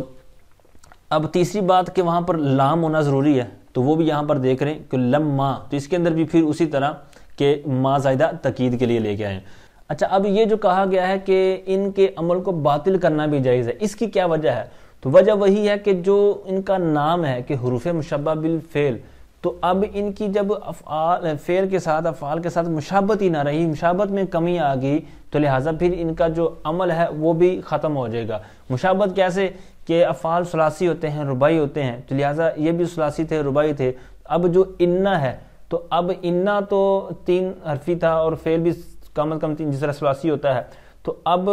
یہ جو انا ہے تو جب اس کو ان کیا تو اس کے اندر بھی ایک حرف کم ہو گیا، یہ سنائی ہو گیا، 2 حرفی ہو گیا۔ پھر دوسرا یہ ہے کہ ان جو فعل ہوتا ہے بالفتح، ٹھیک ہے، تو اب یہاں پر بھی یہ جو انا ہے تو جب ان بن گیا تو یہ جزم والا ہو گیا، ساکن ہو گیا، ٹھیک ہے، تو لہٰذا یہاں پر اس کی مشابہت جب کم ہوگی تو لہٰذا یہاں پر اس کا پھر وہ عمل والی صورت بھی نہیں رہے گی، ٹھیک ہے، تو لہٰذا اس کے عمل کو باطل کرنے کا بھی کہہ دیا گیا کہ یہ جائز ہے، اور جائز بھی ہے، بلکہ یہ اکثر طور پر یہی ہوتا ہے، یعنی ان مخففہ کے اندر کیا ہوتا ہے کہ عمل نہ دینا، اس کو عمل میں نہ لانا، جس طرح کہ وَإِن كُلٌّ لَمَّا والی مثال آپ دیکھ رہے ہیں، اس کے اندر عمل نہیں دیا گیا، تو یہی اس ان مخفف والی صورت کے اندر ہے کہ وہاں پر عمل نہ دینا غالب ہے، زیادہ ہے۔ اچھا اب جب یہ انا سے ان مخفف بنتا ہے تو اس کے اندر 2 طرح کی تبدیلیاں ہو جاتی ہیں، جس کی ایک تبدیلی ابھی ہم نے پڑھ لی حینئذ کے تحت، دوسری اسی پر عطف کرتے ہوئے وَيَجُوزُ دُخُولُهَا سے بیان کر رہے ہیں کہ یہ پھر افعال پر بھی داخل ہوتے ہیں۔ کیسے کہتے ہیں وَيَجُوزُ دُخُولُهَا عَلَى الْأَفْعَالِ الدَّاخِلَةِ عَلَى الْمُبْتَدَإِ وَالْخَبْرِ نحو قوله تعالی، پھر آگے 2 مثالیں ہیں، کہتے ہیں اور اس کا داخل ہونا ان افعال پر جو مبتدا اور خبر پر داخل ہوتے ہیں جائز ہے، یعنی جو مبتدا خبر پر افعال داخل ہوتے ہیں، یعنی جس طرح افعال ناقصہ ہو گئے، افعال قلوب، افعال مقاربہ، تو یہ مبتدا اور خبر پر داخل ہوتے ہیں، تو لہٰذا یہ جو ان مخففہ ہے تو یہ پھر ان پر داخل ہو جائے گا، ان افعال پر۔ سارے افعال مراد نہیں ہیں، یعنی دیگر جو افعال عام طور پر استعمال ہوتے ہیں وہ نہیں ہیں، صرف وہ انہوں نے قید لگائی ہے کہ جو مبتدا اور خبر پر داخل ہوتے ہیں، وہ کون سے داخل ہوتے ہیں وہ میں نے ابھی آپ کے سامنے عرض کر دی ہے۔ اچھا پھر سوال پیدا ہوتا ہے کہ بھائی تینوں کی آپ نے قید کیوں لگائی، یہ جو مبتدا خبر والی قید ہے تو یہ کیوں لگائی؟ تو سمپل سی بات ہے بھائی، وجہ یہی ہے کہ یہ جو حروف مشبہ بالفعل ہیں تو یہ تو چونکہ اسم اور خبر پر داخل ہوتے تھے، اب ان کے لیے تو یہ جو مشابہت میں کمی کی وجہ سے رکاوٹ بن گئے کہ یہ فعال کے ساتھ ان کی مشابہت نہ رہی، تو لہٰذا ان کا جو عمل تھا وہ لغو ہو گیا، باطل ہو گیا، ٹھیک ہے، اور اب پھر افعال پر بھی داخل ہو جائیں گے۔ اب افعال پر تو داخل ہو جائیں گے کیونکہ ان کی مشابہت کم ہو گئی ہے، تو پھر لہٰذا پھر ان کی جو اصل رمق تھی، جس طرح کہتے ہیں نا کہ بندہ اپنی اصل کی طرف لوٹتا ہے، تو یہاں پر بھی انہوں نے پھر اپنی اصل کی طرف نسبت قائم رکھتے ہوئے کہا کہ چلو ہمیں افعال پر تو داخل کر دو، لیکن افعال بھی پھر وہی ہونے چاہیے کہ جن کے ساتھ ہمارا تعلق تھا۔ ہمارا تعلق تھا کہ مبتدا خبر والے ہوں،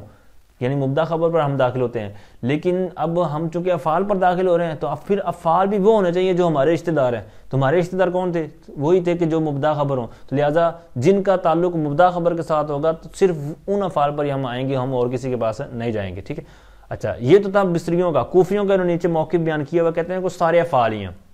ٹھیک ہے, سارے افعال ہو سکتے ہیں, خواہ وہ 2-3 آپ نے کہہ دل گئی ہیں یعنی اسم جن کے اوپر مبدا خبر جو مبدا خبر پر داخل ہوتے ہیں, خواہ اس کے علاوہ ہوں. اس کے اوپر انہوں نے ایک مثال بھی پیش کی ہے شعر کی صورت میں, کہتے ہیں تاللہ ربک ان قتلت لمسلما وجبت علیک عقوبۃ المتعمد. اب یہاں پر ہمارا جو مقصود ہے تو وہ ہے پہلے مصرے کے اندر کہ ان قتلت لمسلما. اب یہاں پر ان مخففہ یہاں پر فعل کے اوپر داخل ہے, اور فعل یہ ان افعال میں سے نہیں ہے جو مبدا خبر پر داخل ہوتے ہیں, ٹھیک ہے. اچھا اب جو کوفی ہیں انہوں نے تو اس شعر سے دلیل پکڑتے ہوئے کہہ دیا کہ یہ سارے افعال کو شامل ہے, لیکن جو بصری حضرات ہیں وہ کہتے ہیں کہ یہ شاذ بات ہے, اور جو شاذ ہوتا ہے وہ کل معدوم ہوتا ہے, قلیل ہوتا ہے. لہٰذا اس بنا پر ہم ایسا نہیں کہہ سکتے کہ جناب یہ جو ان مخففہ ہے وہ سارے افعال پر ہی آ سکتا ہے, ایسا نہیں ہم کہیں گے. بہرحال 2 انہوں نے مثالیں پیش کی ہیں کہ کہتے ہیں وَإِن كُنْتَ مِن قَبْلِهِ. اب یہاں پر ہم نے کیا غور کرنا ہے کہ یہ جو ان مخففہ ہے تو یہ ان افعال پر داخل ہوگا جو مبدا خبر پر داخل ہوتے ہیں. تو انہوں نے مثال 2 کی دی ہے, یہ افعال ناقصہ کی مثال تھی کنتا, اور دوسری جو مثال ہے وَإِن نَظُنُّكَ, تو یہاں پر یہ جو افعال قلوب میں سے ہے, ٹھیک ہے. اب اسی طرح افعال مقاربہ کا بھی ہوتا ہے, لیکن انہوں نے اس کی مثال بیان نہیں کی. اور ساتھ میں یہ بھی یاد رکھیں کہ یہ عام طور پر جو افعال ہوں گے نا, یعنی انہوں نے کہا نا کہ یہ جو ان مخففہ ہے وہ ان افعال پر داخل ہوگی کہ جو افعال مبدا خبر پر داخل ہوتے ہیں. تو یاد رکھیں کہ یہ وہ افعال اکثر طور پر آپ کو عبارات کے اندر ماضی کی صورت میں نظر آئیں گے, ٹھیک ہے. یہاں پر جو انہوں نے 2 مثالیں دی, ان میں سے ایک تو ماضی والی صورت ہی ہے وَإِن كُنْتَ, اور نیچے والی مضارع والی صورت ہے وَإِن نَظُنُّكَ, ٹھیک ہے. لیکن عام طور پر جو دیکھنے میں آتا ہے وہ یہی ہے کہ یہ اکثر طور پر ماضی کے ہی صیغے ہوتے ہیں. اچھا یہاں تک جو ان مخففہ کی بات کلیئر ہوئی. آگے جو دوسرا حرف ہے 4 میں سے, چونکہ 4 کی ہم نے گفتگو کرنی ہے مخففہ والی صورت میں. وَكَذَلِكَ أَنَّ الْمَفْتُوحَةَ قَدْ تُخَفَّفُ فَحِينَئِذٍ يَجِبُ إِعْمَالُهَا فِي ضَمِيرِ شَأْنٍ مُقَدَّرٍ فَتَدْخُلُ عَلَى الْجُمْلَةِ اسْمِيَّةً كَانَتْ أَوْ فِعْلِيَّةً. کہتے ہیں اسی طرح, یعنی جس طرح یہ ان مخففہ کے اندر آپ نے گفتگو سماعت کی, کہتے ہیں اسی طرح ان مفتوحہ جو ہوتا ہے, پیچھے ان مکسورہ کی گفتگو تھی, اب یہاں پر انا مفتوحہ کی بات ہے. تو یہاں پر بھی کثرت استعمال کی وجہ سے اس کو انا سے ان لے کے آتے ہیں, استعمال کرتے ہیں. تو کہتے ہیں بسا اوقات اس کی بھی تخفیف کی جاتی ہے, تو جب تخفیف ہو جائے گی تو پھر ہوگا کیا, کہتے ہیں فَحِينَئِذٍ يَجِبُ إِعْمَالُهَا, تو کہتے ہیں اس وقت اس کو عمل دینا واجب ہوتا ہے. فی ضمیر شأن مقدرین, ضمیر شان مقدر میں. تو کہتے ہیں کہ یہ جو ان مخففہ جو ان مخففہ پھر ہوگا تو کہتے ہیں یہ جملے پر داخل ہوگا, خواہ جملہ اسمیہ ہو خواہ فعلیہ ہو. دونوں کی انہوں نے مثال پیش کی ہے, کہتے ہیں بالغنی ان زید قائم, اسی طرح بالغنی ان قد قام زید. اب فعلیہ کے اندر پھر تعمیم ہے, خواہ وہ فعل عام ہو یا پھر یہ جو مبدا خبر پر داخل ہونے والے افعال ہیں وہ سارے ہوں. یعنی اس ان والی صورت میں جو فعلیہ کا ذکر کیا ہے تو اس کے اندر وسعت ہے, جس طرح کا مرضی ہو فعل تو وہ اس کے اوپر یہ داخل ہو جائے گا. تو اب یہاں پر بالغنی, تو یہاں پر ان جو ہم دیکھ رہے ہیں یہاں پر یہ ان مخففہ ہے, یعنی انا سے ان بنایا ہوا ہے. تو اب جو اس کا اسم ہوگا وہ ضمیر شان ہوگی, جس طرح کہ انہوں نے پہلے ہمیں متن کے اندر بیان کر دیا کہ وہ ضمیر شان مقدر ہوگی, یعنی ضمیر اس کی چھپی ہوگی, پوشیدہ ہوگی, یعنی وہی اس کا اسم ہوگا. اور یہ جو آگے جو جملہ ہوگا, آگے جو عبارت ہوگی, یعنی خواہ جملہ اسمیہ کے طور پر ہو خواہ جملہ فعلیہ کے طور پر ہوگا, تو وہ سارا جملہ اسمیہ بن کر اس کی خبر بن جائے گی یا جملہ فعلیہ بن کر اس کی خبر ہو جائے گی. جیسے مثال کے طور پر ان یہ ہو جائے گا مخففہ, اور اس کا جو ضمیر ہوگی تو وہ اس کا اسم ہو جائے گی. تو زید قائمون, تو یہ مبدا خبر مل کر جملہ اسمیہ خبریہ ہو کر تو یہاں پر اس کی یہ خبر بن جائے گی, ٹھیک ہے. تو پھر وہ بات ویل مفرد ہو کر پیچھے فاعل کی ضرورت ہے, مفعول کی ضرورت ہے, تو جو بھی آپ کی عبارت کے حساب سے ہوگا تو وہ اسی انداز میں بن جائے گا, ٹھیک ہے, جس طرح کی پہلے شروع کے اندر آپ عبارات کے اندر دیکھ چکے ہیں. اچھا دوسری مثال بالغنی ان قد قام زیدن, تو یہاں پر ان کا جو ضمیر ہے وہ مقدر اس کا اسم ہو جائے گا, اور قد قام زیدن, قام فعل, زیدن اس کا فاعل, تو یہ فعل فاعل جملہ فعلیہ ہو کر اس کا پھر خبر ہو جائے گی, اور پھر بات ویل مفرد ہو کر پیچھے عبارت کے اندر اس کا تعلق جڑ جائے گا, ٹھیک ہے. اس عبارت کے اندر ہم ان کو ان مخففہ کے طور پر لے رہے ہیں, مخففہ من المثقلہ مراد لے رہے ہیں, تو وہاں پر ہمارے پاس کوئی نہ کوئی دلیل بھی ہونی چاہیے, کوئی لاجک بھی ہونی چاہیے, کوئی علامت بھی ہونی چاہیے کہ بھائی ہم اس کو پروف کے طور پر پیش کر سکیں کہ بھائی یہ ہمارے پاس ثبوت ہے کہ اس بنا پر ہم اس کو مخفف لے رہے ہیں، کیونکہ ان تو ان مخفف بھی ہوگا، ان جو مصدریہ بھی ہو سکتا ہے، تو لہٰذا یہاں پر 4 چیزیں ہمارے لیے بیان کر رہے ہیں کہ ان کو آپ نے وہاں پر ڈھونڈنا ہے کہ آیا کہ وہ عبارت کے اندر کہیں نہ کہیں یہ چیز موجود ہے. تو کہتے ہیں وَيَجِبُ دُخُولُ السِّينِ أَوْ سَوْفَ أَوْ قَدْ أَوْ حَرْفِ النَّفْيِ عَلَى الْفِعْلِ، اور کہتے ہیں کہ سین کا داخل ہونا واجب ہے، سین کا دخول واجب ہے،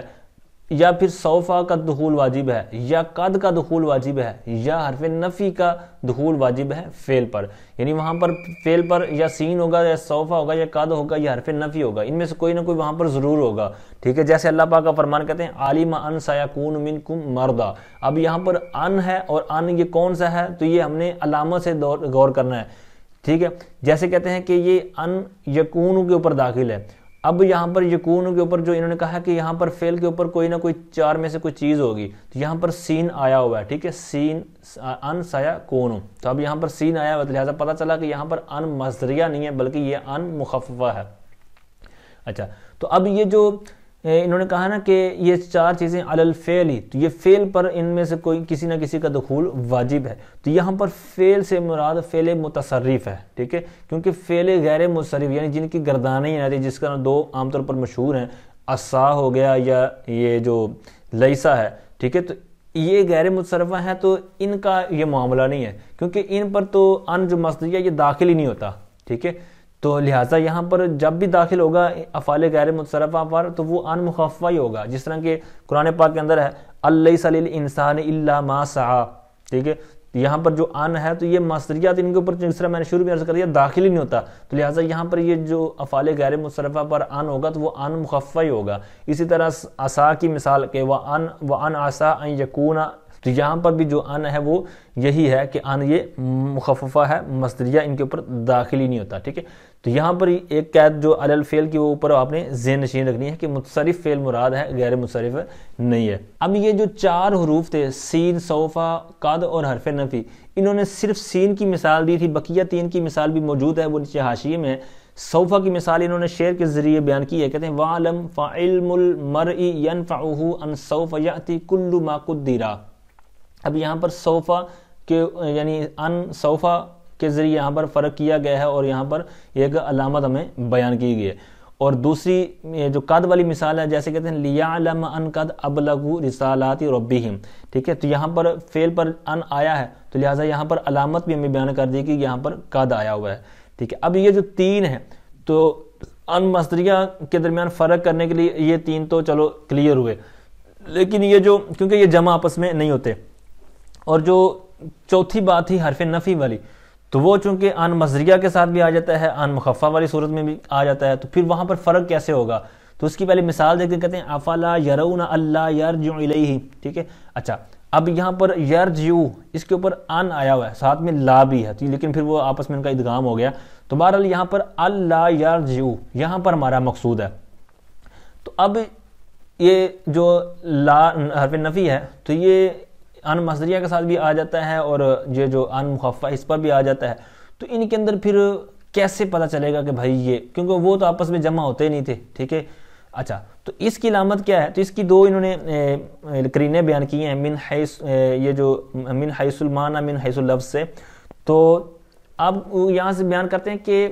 آپ لفظی طور پر بھی دیکھ کر اس کو جج کر سکتے ہیں کہ اگر اس کے اوپر نصب یعنی اگر عبارت کے اعراب لگے ہوئے ہیں، ٹھیک ہے،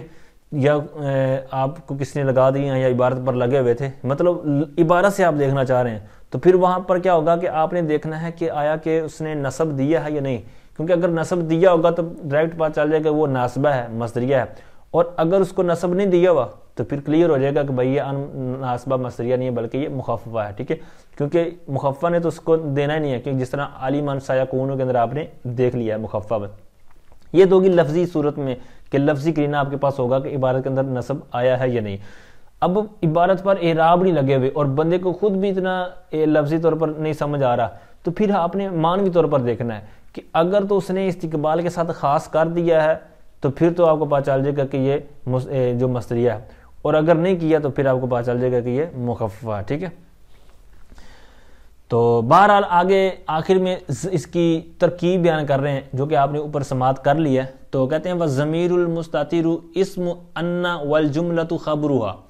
کہتے ہیں اور ضمیر جو پیچھے آپ نے کہا نا کہ یہ جو عمل کرتا ہے، یعنی جو ان مخفف یہ عمل کرتا ہے، اور کرتا کس میں ہے؟ ضمیر شان مقدر میں، تو کہتے ہیں وہ جو ضمیر مستتر ہوگی تو وہ انا کا جو ان مخفف ہے اس کا اسم ہوگی، اور جو جملہ ہوگا جس طرح کہ آگے جملہ یعنی وہی جملہ یہ زید قائم، تو یہ اس ضمیر کی جو ضمیر شان محذوف ہے مقدر ہے تو اس کی یہ تفسیر کر رہا ہے۔ اسی طرح ان قد قام زید، یہ بھی اس جملہ جو ہے اس کی تفسیر کر رہا ہے۔ تو وہ بہرحال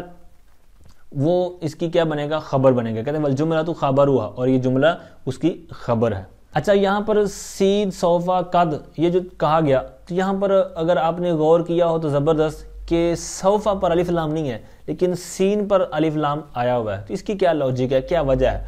تو یقیناً اس کی وجہ ہے، اور وجہ ہم نے شروع میں بھی عرض کی تھی جب ہم نے کتاب سٹارٹ کی تھی، تو سبق نمبر 4 یہ صفحہ نمبر 17 تھا ہمارا، تو وہاں پر جب علامات بیان کی جا رہی تھی تو وہاں پر بھی السین سوفا آیا تھا، تو وہاں پر بھی اس کے اوپر الف لام تھا، تو وہاں میں نے اس کا جواب عرض کیا تھا۔ تو حاشیے کے اندر انہوں نے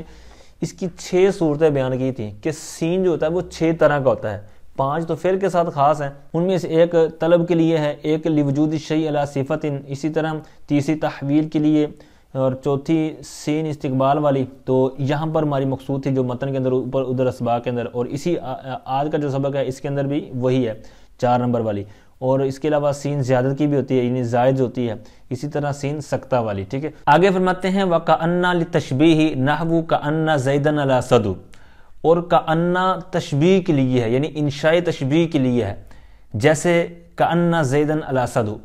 گویا کہ زید شیر ہے یعنی شیر کی مثل ہے، یعنی بہادری کے اندر اس کی یہاں پر تشبیہ دی جا رہی ہے۔ پھر وہاں پر آپ کو پہلے بیان کیا گیا کہ جہاں پر بھی تشبیہ دی جاتی ہے وہاں پر 4 چیزوں کا ہونا ضروری ہے۔ تو بہرحال جو ہمارا یہاں پر مقصود ہے، کہتے ہیں کہ یہ جو کأنّ ہے حروف مشبہ بالفعل میں سے، تو یہ تشبیہ کے لیے آتا ہے، اور زیادہ عام طور پر اس کا استعمال یہ تشبیہ والا ہی ہے، لیکن اس سے ہٹ کر بھی ایک معنی میں استعمال ہوتا ہے، جیسا کہ انہوں نے نیچے بیان کیا ہے کہ کہتے ہیں وقت تکون للشک،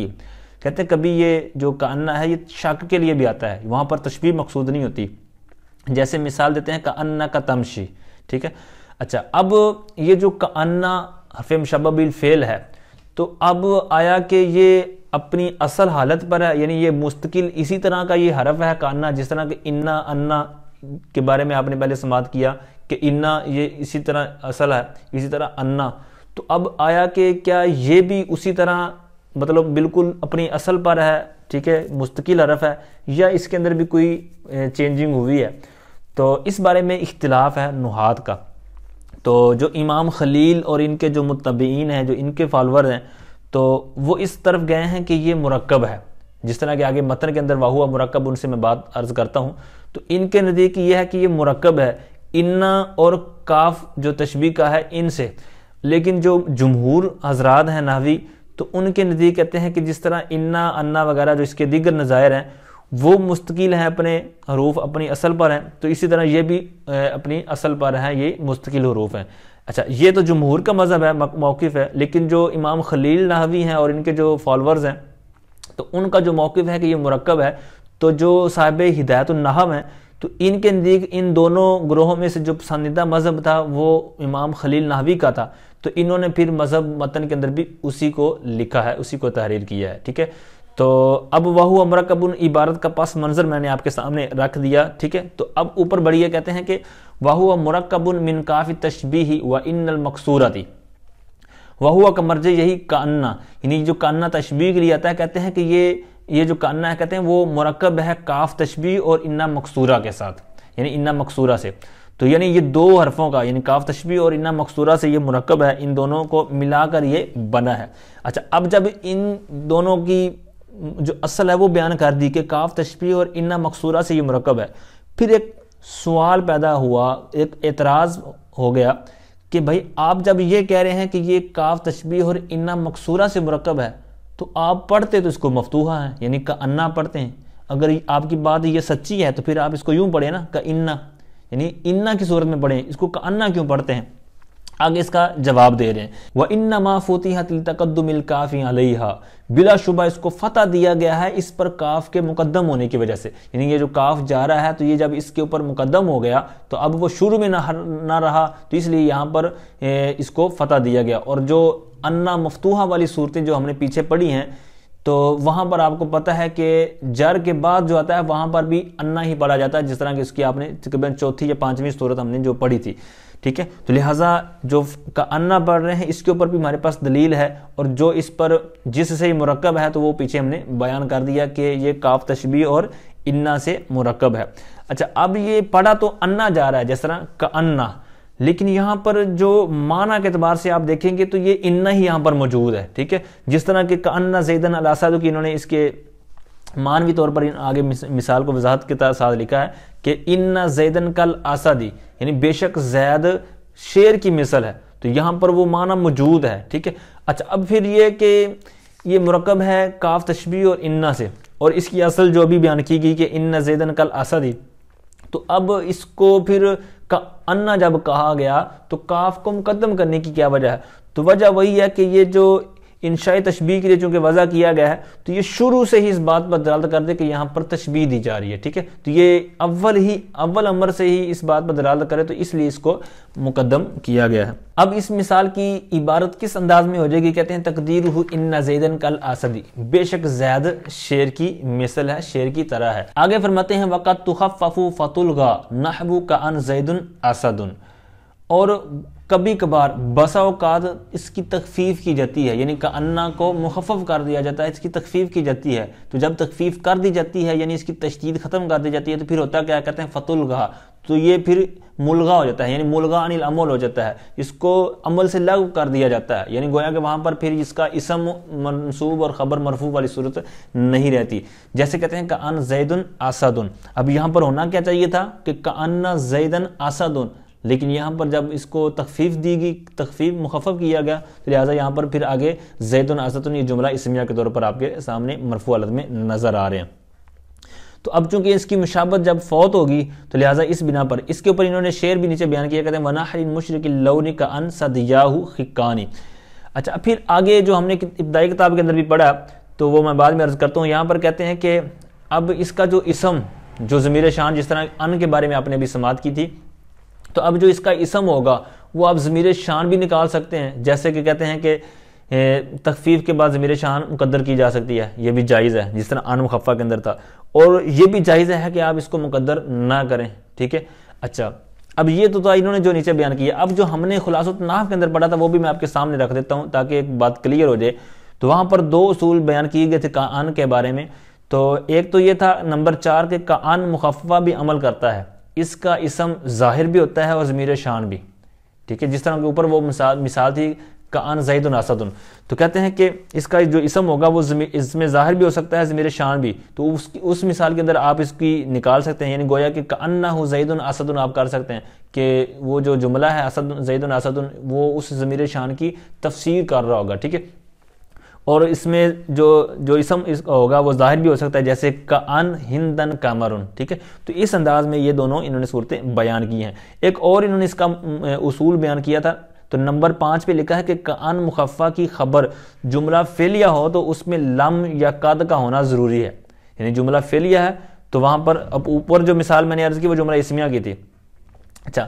تو کہتے ہیں کَأَلَّمْ تَرَى زَيْدًا، اب یہاں پر لم آ گیا اور قد کی مثال بھی ساتھ ہونا ضروری ہے اگر جملہ فعلیہ ہو، تو جیسے کہتے ہیں کَأَنْ قَدْ زَالَ الظِّلُّ۔ آگے حروف مشبہ بالفعل میں سے چوتھے حرف لاکنہ کے بارے میں فرماتے ہیں وَلَاكِنَّ لِلْإِسْتِدْرَاكِ، اور لاکنہ استدراک کے لیے ہے۔ اب پہلی بات جس طرح کانہ کے بارے میں ہوئی کہ لاکنہ آیا کہ یہ اسی طرح مستقل حرف ہے یا اس کے اندر بھی کوئی چینجنگ کی گئی ہے، تو اس کے بارے میں بصریین تو یہی کہتے ہیں کہ یہ اپنی اصل پر ہی ہے، ٹھیک ہے، تو یہ لہٰذا یہ اصل حرف ہے، مستقل ہے، اور جو کوفی حضرات ہیں تو وہ کہتے ہیں کہ اس کے اندر چینجنگ ہوئی ہے، وہ کہتے ہیں یہ مرکب ہے لا اور انا سے، پھر ان کے اوپر بھی یعنی انا کے اوپر بھی کاف داخل کیا گیا، یعنی اصل میں تھا لا کا انا، پھر اس کے اندر چینجنگ کر کے یہ لا کنہ بنا۔ اچھا، اب رہی بات کہ استدراک کا مطلب کیا ہے، تو استدراک کا لغوی مطلب ہے کہ کسی چیز کو پا لینا، کسی چیز کو حاصل کر لینا، اور اصطلاح نحو کے اندر کہتے ہیں کہ ایک جملہ بولا تو ایک جملے کے اندر بولنے کی وجہ سے ایک ابہام پیدا ہوا، ایک وہم پیدا ہوا، تو یہ جو وہم، ایک شک پیدا ہوا، تو اس شک کو دور کرنے کے لیے یہ لایا جاتا ہے، تو اسی کو استدراک کہتے ہیں، ٹھیک ہے، کہ پہلے جملے سے جو ایک وہم پیدا ہوا تو اس وہم کو دور کرنا۔ مثال کے طور پر غاب زید، یہ کہا کہ زید غیر حاضر ہے، غائب ہے، یعنی دو دوست ہوں زید اور بکر، اتنا ان کے اندر دوستی ہو، اتنی ان کے اندر یاری ہو کہ اب جب یہ بولا گیا کہ غاب زید، زید غائب ہے، یعنی زید نہیں آیا، تو اب جس کو پتہ ہے کہ بھائی ان کی دوستی بڑی پکی ہے، بڑے جناب جہاں کھاتے پیتے بیٹھتے جہاں بھی جناب ان کا اکٹھا ہی معاملہ سارا کچھ ہوتا ہے، تو اس نے ذہن بنا لیا کہ جب وہ نہیں آیا تو پھر وہ بھی نہیں آیا ہوگا، تو اب وہاں پر یہ جملہ بولا گیا لیکن بکرن حاضر، زید تو نہیں آیا لیکن بکر حاضر ہے۔ تو یہ جو پہلی جو بات تھی غابہ زیدن والے جملے سے جو ایک وہم پیدا ہوا تھا، ایک شک پیدا ہوا تھا، تو اس وہم کو دور کرنے کے لیے جو لایا جاتا ہے لاکنہ، تو اسی کو استدراک کہتے ہیں، ٹھیک ہے، کہ پہلے جملے سے جو وہم پیدا ہوتا ہے اس کو دور کرنا، ٹھیک ہے۔ امید کرتا ہوں یہ بات آپ کلیئر کر گئے ہوں گے۔ اور آگے فرماتے ہیں وَيَتَوَسَّطُ بَيْنَ كَلَامَيْنِ مُتَغَائِرَيْنِ فِي الْمَعنَى، اور وہ لاکنہ دو کلاموں کے درمیان میں واقع ہوتا ہے جو متغیر ہوں معنی میں، یعنی دو کلام ہیں تو وہ دو کلام آپس میں ہیں بھی متغیر، ویسے تو لفظاً اور معنی دونوں طرح ہوتے ہیں جس طرح کہ آگے مثالیں آ رہی ہیں، لیکن معنی آپس میں وہ مختلف ہوں یہ ضروری ہے، تو اس کے درمیان میں یہ آتا ہے۔ یہ جتنی چیزیں بھی آپ نے پڑھی یہ ساری اپنے مثال کے اندر دیکھنی ہے۔ جیسے پہلے مثال دیتے ہیں، کہتے ہیں ما جاءنی القوم لیکن عمرا جاء، تو پہلا جب جملہ بولا ما جاءنی القوم، میرے پاس قوم نہیں آئی، میرے پاس قوم نہیں آئی، اب جب یہ جملہ بولا تو قوم کے اندر ایک عمر نامی شخص بھی تھا، تو اب اس کی کوئی خاص ویلیو ہوگی، تو جب قوم نہیں ہے، جب یہ جملہ کہا گیا تو ایک وہم پیدا ہوا کہ پھر تو وہ عمر بھی نہیں آیا ہوگا، تو اب جب یہ وہم پیدا ہوا تو کہا لیکن عمرا جاء، یعنی قوم تو نہیں آئی لیکن جو عمر ہے وہ آیا ہے، ٹھیک ہے۔ تو اب یہی جو ہم نے استدراک کی تعریف پڑھی تھی وہ آپ نے غور کرنی ہے اس کے اوپر، جو میں نے پہلی مثال سے سمجھایا تھا کہ یہاں پر ایک وہم پیدا ہوا تو وہم کو دور کر دیا گیا، یہی استدراک ہے۔ اچھا، اس کے بعد پھر اب جو ابھی بات پڑھی ہے یہ آتا ہے وسط والی، تو اس کے اندر جو چیزیں بیان کی گئی وہ بھی آپ نے دیکھنی ہے۔ پہلی بات یہ کہ کہا گیا کہ یہ دو کلاموں کے درمیان میں آتا ہے، تو یہاں پر آپ نے دیکھنا ہے قوم نہیں آئی، یہ پہلی بات ہے، امر آیا ہے یہ دوسری بات ہے، تو یہ ان دونوں کے درمیان میں بات لاکنہ استعمال ہوا، تو یہی انہوں نے کہا تھا کہ وَيَتَوَسَّطُ بَيْنَ كَلَامَيْنِ، کہ یہ دو کلاموں کے درمیان میں آتا ہے۔ دوسری بات کہ پھر کہا تھا کہ یہ جو دو کلام ہوں گے وہ دونوں متغیر ہوں گے، ٹھیک ہے، تو یہاں پر بھی دیکھیں یہ دونوں کلام متغیر ہیں، کہ پہلے جملے کے اندر کہا گیا کہ قوم نہیں آئی، اس کے اندر نہ آنے کی نسبت ہے، اور جو دوسرا جملہ ہے امرن جاء، اس کے اندر ہے آنے کی بات، تو پہلے کے اندر ہے نہ آنے کی اور اس کے اندر ہے آنے کی، تو یہ دونوں کلام کیا ہیں؟ دو کلام بھی ہیں، دو کلاموں کے درمیان بھی ہے لاکنہ، اور وہ دونوں کلام متغیر بھی ہیں، یعنی دونوں کا مطلب مفہوم الگ الگ ہے۔ تو یہی انہوں نے بات بیان کی ہے کہ لاکنہ اس انداز میں استعمال ہوگا۔ اب وہ لفظی طور پر بھی ہو سکتا ہے، کلام دونوں جو کلام ہے وہ متغیر ہو سکتے ہیں، جس طرح کہ یہاں پر معنی کے اندر بھی ہے، لفظی طور پر بھی ہے۔ لفظی طور پر کس طرح کہ پہلے جو جملہ ہے جاء القوم، اس کے اوپر ماں نافیہ ہے، ٹھیک ہے، تو یہ لفظاً بھی نفی ہے، معنی کے طور پر بھی ہے، لیکن جو امرن جاء ہے یہ مطلب مثبت ہے، تو یہ مثبت ہے، پہلا جملہ منفی تھا، تو لہٰذا یہاں پر لفظی طور پر بھی تغیر ہے، معنوی طور پر بھی ہے، ٹھیک ہے۔ اچھا، دوسری مثال وغاب زید، زید غائب ہے، تو اب جب زید کا کہا گیا، جس طرح میں نے سب سے پہلی مثال اسی کو سمجھایا تھا، تو پھر ایک وہم پیدا ہو گیا، ایک شک پیدا ہوا کہ جب زید نہیں آیا، اتنا اس کا پکا دوست بکر ہے، تو پھر وہ بھی نہیں آیا ہوگا، ٹھیک ہے، تو پھر اس کا استدراک کر دیا گیا، کہتے ہیں لیکن بکرن حاضر، لیکن بکر حاضر ہے، ٹھیک ہے۔ تو اب یہاں پر یہ تغایر صرف معنوی ہے، ٹھیک ہے، کیونکہ اس کے اندر آپ دیکھ رہے ہوں گے کہیں بھی آپ کو لفظی طور پر نفی کا کوئی جملہ نظر نہیں آ رہا، لفظ نظر نہیں آ رہا، تو یہاں پر معنوی طور پر ہے کہ زید غائب ہے، بکر حاضر ہے، تو یعنی ان الفاظ سے ہی سمجھ آ رہا ہے کہ ایک چیز موجود ہے، ایک چیز نہیں موجود ہے، تو اوپر جو تھا اس کے لیے باقاعدہ ماں لے کے آئے تھے، ٹھیک ہے، تو اس کے اندر لفظی بھی تھا تغیر، معنوی بھی تھا، اور اس کے اندر صرف معنوی ہے۔ تو انہوں نے جو قید لگائی تھی فی المعنی کی، تو وہ چونکہ ضروری ہے، کم از کم کہتے ہیں یہ ہونا تو ضروری ہے کہ مانوی طور پر اس کے ان دونوں جملوں کے اندر تغایر ہو، تو لہٰذا اس لیے انہوں نے صرف اسی پر اکتفا کیا، وگرنہ یہاں پر دونوں موجود ہیں پہلی مثال کے اندر، اور دوسری کے اندر صرف فقط مانوی طور پر موجود ہے۔ اچھا جی، آگے فرماتے ہیں وَيَجُوزُ مَعَهَا الْوَاوُ نَحْوُ قَامَ زَيْدٌ وَلَكِنَّ عَمْرًا قَاعِدٌ، کہتے ہیں اور لاکنہ کے ساتھ واو جائز ہے، یعنی لاکنہ جہاں پر آپ استعمال کریں گے جس طرح اوپر والی مثالیں ہیں تو ان کے ساتھ آپ واو بھی لکھ سکتے ہیں، ٹھیک ہے، ان کے ساتھ تو نہیں لکھا، باقاعدہ یہاں پر انہوں نے اصول بیان کیا اور اس کے ساتھ انہوں نے مثال دی، تو قام زید ولکن عمرا قائد، ٹھیک ہے، تو اب یہاں پر واو لے کر آئے ہیں، تو اب اس کے لانے کی وجہ کیا ہے؟ تو اب اس کو آپ کو پتہ ہے لاکن یہ حرف عطف میں سے بھی ایک ہے، تو اب اس کے ساتھ آپس میں مشابہت ہو جاتی ہے، تو اس لیے چونکہ جب تخفیف والی صورت ہوگی تو اب یہ تشدید والی صورت ہو، یعنی جس طرح یہ مثال ہے لاکن امرن، تو یہاں پر واو لکھا ہوا ہے، خا قام زید ولاکن امر، یعنی اس انداز میں ہو، تو اب یعنی تخفیف والی صورت میں ہو، دونوں صورتوں میں واو لکھ سکتے ہیں۔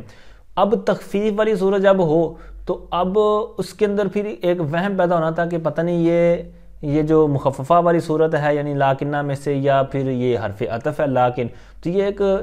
جناب مکس ہو جانا تھا، کام التباس پیدا ہو جانا تھا، اس لیے پھر واو کا یہ قاعدہ بیان کر دیا گیا کہ اس کے ساتھ واو بھی جائز ہے، تاکہ کہیں اس طرح کی کوئی عبارت بنے، اس طرح کا مسئلہ بنے تو وہاں پر التباس پیدا نہ ہو، کہیں بندہ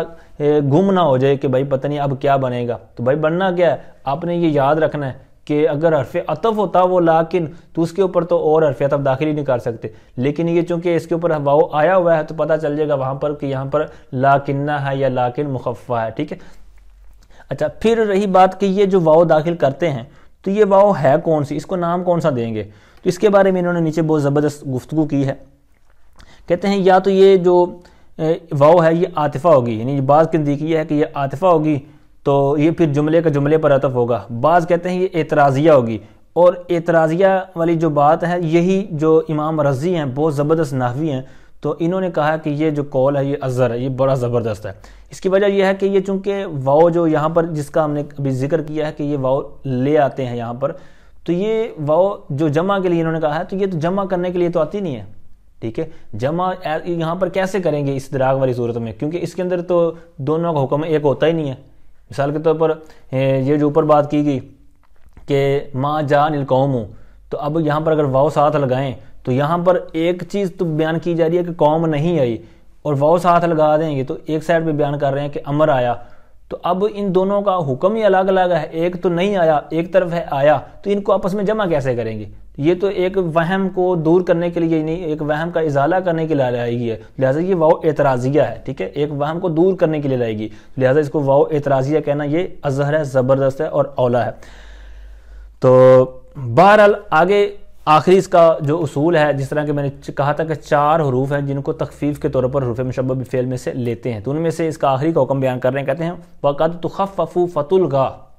کہتے ہیں بسوں کا اس کی تخفیف کی جاتی ہے، یعنی اس کو لاکنہ کو لاکن مخفف بنا لیا جاتا ہے، تو کہتے ہیں پھر ہوگا کیا، کہتے ہیں فتلغا، پھر اس کو لغو کر دیا جاتا ہے، یعنی یہ ملغا عن العمل ہو جاتا ہے، وہاں پر پھر اس کا اسم منصوب اور خبر مرفوع والی صورت نہیں رہتی، جیسے مشا زید لاکن بکر عندنا، ٹھیک ہے۔ آگے حروف مشبہ بالفعل میں سے 5ویں کے بارے میں فرماتے ہیں ولیت للتمنی نحو لیت ہندن عندنا، اور لیتا تمنی کے لیے ہے، انشاء تمنا کے لیے آتا ہے، تو تمنی کے لیے آتا ہے، تمنا کے لیے آتا ہے، تو اس کا مطلب کیا ہے؟ تو اس کا مطلب انہوں نے نیچے بیان کیا ہے کہ کسی چیز کو جو آپ حاصل کرنا چاہتے ہیں اس کے حصول کی جو طلب ہے تو یہ محبت الفت چاہت کی بنا پر ہوگی تو اس کو آپ تمنی کہیں گے، ٹھیک ہے۔ اچھا، اب لیتا تو تمنی کے لیے آتا ہے اور آگے جو ترجی کے لیے آتا ہے لعل، تو ان دونوں کے درمیان تھوڑا سا فرق بھی آپ نے مد نظر رکھنا ہے۔ پہلے کی انہوں نے 2 صورتیں بیان کی ہیں، جو تمنی کے لیے آتا ہے لیتا، تو کہتے ہیں کہ جو آپ کی مطلوب ہے جس کو آپ طلب کر رہے ہیں، خواہ وہ کہتے ہیں ممکن الوجود ہو، یعنی اس کا وجود ممکن ہو، جیسے لیتا زیدن قائم، کہ کاش زید کھڑا ہوتا، تو اب زید کا کھڑا ہونا یہ ممکن ہے، یعنی وہ کھڑا نہیں ہے لیکن کاش وہ کھڑا ہوتا، تو یہ اس کا بیٹھنا کھڑا ہونا یہ ساری چیزیں ممکن میں سے آتی ہیں۔ یا پھر جو آپ کا مطلوب ہے اس کا حصول ممتنع ہو عادتاً، یعنی اللہ چاہے تو جو مرضی وہ کر لے، لیکن عادتاً بھی دیکھنا ہوگا کہ وہ اس کا حصول ممتنع ہو، تو کہتے ہیں لیت الشباب یعود، کاش جوانی لوٹ آتی، تو اب یہاں پر جوانی ایک دفعہ گزر جائے تو دوبارہ نہیں آتی، عادتاً یہی ہے، لیکن یہاں پر کہتے ہیں کہ یہ اس کے اوپر بھی آ جائے گا کیونکہ عادتاً اس کا حصول ممتنع ہے، لیکن لیتا کا استعمال آپ اس کے اوپر بھی کر سکتے ہیں، ٹھیک ہے۔ تو یہ دو چیزیں ہوئی۔ تو جو ترجی کے لیے آتا ہے لعل، تو اس کے اندر پہلی صورت ہی ہے، یعنی اس کے اندر صرف ممکن والی صورت ہے کہ وہ اس کا وجود ممکن ہو، یعنی وہ ہو سکتا بھی ہو، اس کے لیے آپ استعمال کر سکتے ہیں لعل کو۔ تو کہتے ہیں وَلَيْتَ لِلتَّمَنِّي نَحْوُ لَيْتَ هِنْدًا عِنْدَنَا، لیتا تمنی کے لیے ہے جیسے لیتا ہندن عندنا، کاش ہندہ ہمارے پاس ہوتی۔ اچھا، اب یہ جمہور کے نزدیک ہے۔ اب یہاں پر جس طرح دیگر آپ نے حروف مشبہ بالفعل کے بارے میں دیکھا ہے، اس کا عمل دیکھا ہے کہ ایک اس کا اسم اور ایک اس کی خبر ہوتی ہے، اس کا اسم جو ہے وہ منصوب ہوتا ہے، خبر مرفوع ہوتی ہے، لیکن آگے جو ایک اجاز الفراء اور اس کے تحت حاشیے میں بہت زبردست دلچسپ معلومات ہیں، وہ بھی میں انشاءاللہ آپ کے سامنے رکھوں گا۔ تو یہاں پر ایک صورت ابھی تھوڑا سا سمجھ لیں گے تو انشاءاللہ آپ کو آسانی رہے گی۔ تو ابھی تک جو ہم عام طور پر پڑھتے ہیں اور آگے پڑھاتے ہیں وہ یہی ہے کہ حروف مشبہ بالفعل کا ایک اسم ہوتا ہے، ایک خبر ہوتی ہے، اس کا نصب اور پھر خبر جو ہے مرفوع ہوتی ہے۔ لیکن آگے جو امام فراء ہیں وہ کہتے ہیں کہ اسم تو منصوب ہونا ہی ہونا ہے، جو اس کی خبر ہے وہ بھی منصوب ہوگی، یعنی دونوں جز جو ہیں اسم اور خبر دونوں ہی منصوب ہوں گے۔ ان کی پھر اپنی دلیل ہے کہ بھائی دونوں کو ہم نصب دے رہے ہیں، کس بنا پر دے رہے ہیں، پھر اس کا ایک جس سے یہ دلیل پکڑتے ہیں وہ نیچے شعر بیان کریں گے، پھر اس شعر کا جواب دیا جائے گا۔ پھر امام کسائی ہیں وہ بھی اسی بات پر کہتے ہیں کہ دونوں جز جو ہیں وہ منصوب ہوں گے، ان کی اپنی دلیل ہے۔ پھر جو محققین نحوی ہیں ان کے پاس بھی یہی ایک اصول ہے کہ یعنی ان کا بھی موقف یہی ہے کہ دونوں جز منصوب ہوتے ہیں، پھر ان کے پاس بھی اپنی دلیل ہے، ٹھیک ہے۔ تو بہرحال کہنے کا مطلب یہ ہے کہ کافی زیادہ جو نحوی ہیں جن کا مطلب آپس میں اتفاق ہے کہ دونوں جز منصوب پڑھنا جائز ہے، لیکن پھر جائز کس بنا پر ہے، یعنی دوسرے کو کس وجہ سے ہم نصب دیں گے، تو اس کے بارے میں دلیل ہر ایک کے پاس الگ الگ ہے، ٹھیک ہے۔ اتنا خلاصہ سننے کے بعد اب میرے پیچھے چلیے، کہتے ہیں وَأَجَازَ الْفَرَّاءُ لَيْتَ زَيْدًا قَائِمًا بِمَعْنَى أَتَمَنَّى۔ اب یہ جو بیمان اتمنا ہے اس کنڈیشن کو آپ نے یاد رکھنا ہے۔ کہتے ہیں امام فراء نحوی نے لیتا زیدن قائمن کو جائز قرار دیا ہے اس حال میں کہ لیتا اتمنا کے معنی میں ہو، ٹھیک ہے۔ اتمنا یہ مطلب فعل مضارع واحد متکلم کا صیغہ ہے، تو اس کو آپ تمنیتو ماضی پر جب لے کے جائیں گے تو تمنیتو ہو جائے گا، ٹھیک ہے۔ دونوں صورتوں میں جائز ہے۔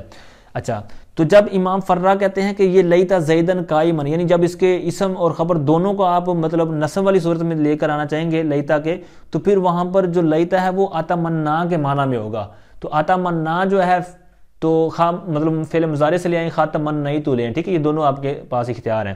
تو بہرحال جب یہ لے کے آئیں گے تو یہ چونکہ متعدی بدو مفعول ہیں، تو لہٰذا پھر آگے والے جو دو مفعول ہوں گے وہ اس کی ضرورت کو پورا کر دیں گے، ٹھیک ہے۔ اچھا، اب یہ تو تھی امام فراء کی دلیل کہ ان دونوں کو آپ نصب کے طور پر پڑھ سکتے ہیں کس وقت کہ جب کہتے ہیں یہ کنڈیشن آپ کے پاس ہو کہ آپ لیتا کو اتمنا یا تمنیتو کے معنی میں رکھ رہے ہوں۔ تو انہوں نے جو دلیل پکڑی ہے وہ ایک انہوں نے شعر نیچے بیان کیا ہے، اس کا پہلا مصرع میں پڑھتا ہوں۔ کہتے ہیں یا لیتا ایام الصبائی رواجعا، یہاں پر ہمارا مقصود ہے یہ لیتا یہاں پر استعمال ہوا ہے، اور آگے ایام الصبا یہ ایک پہلا جو منصوب ہے اور رواجعا یہ دوسرا منصوب ہے۔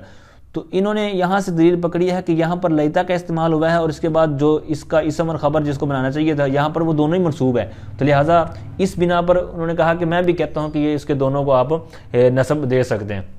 جس طرح کہ انہوں نے موقف اختیار کیا اور اس کے اوپر مثال دی۔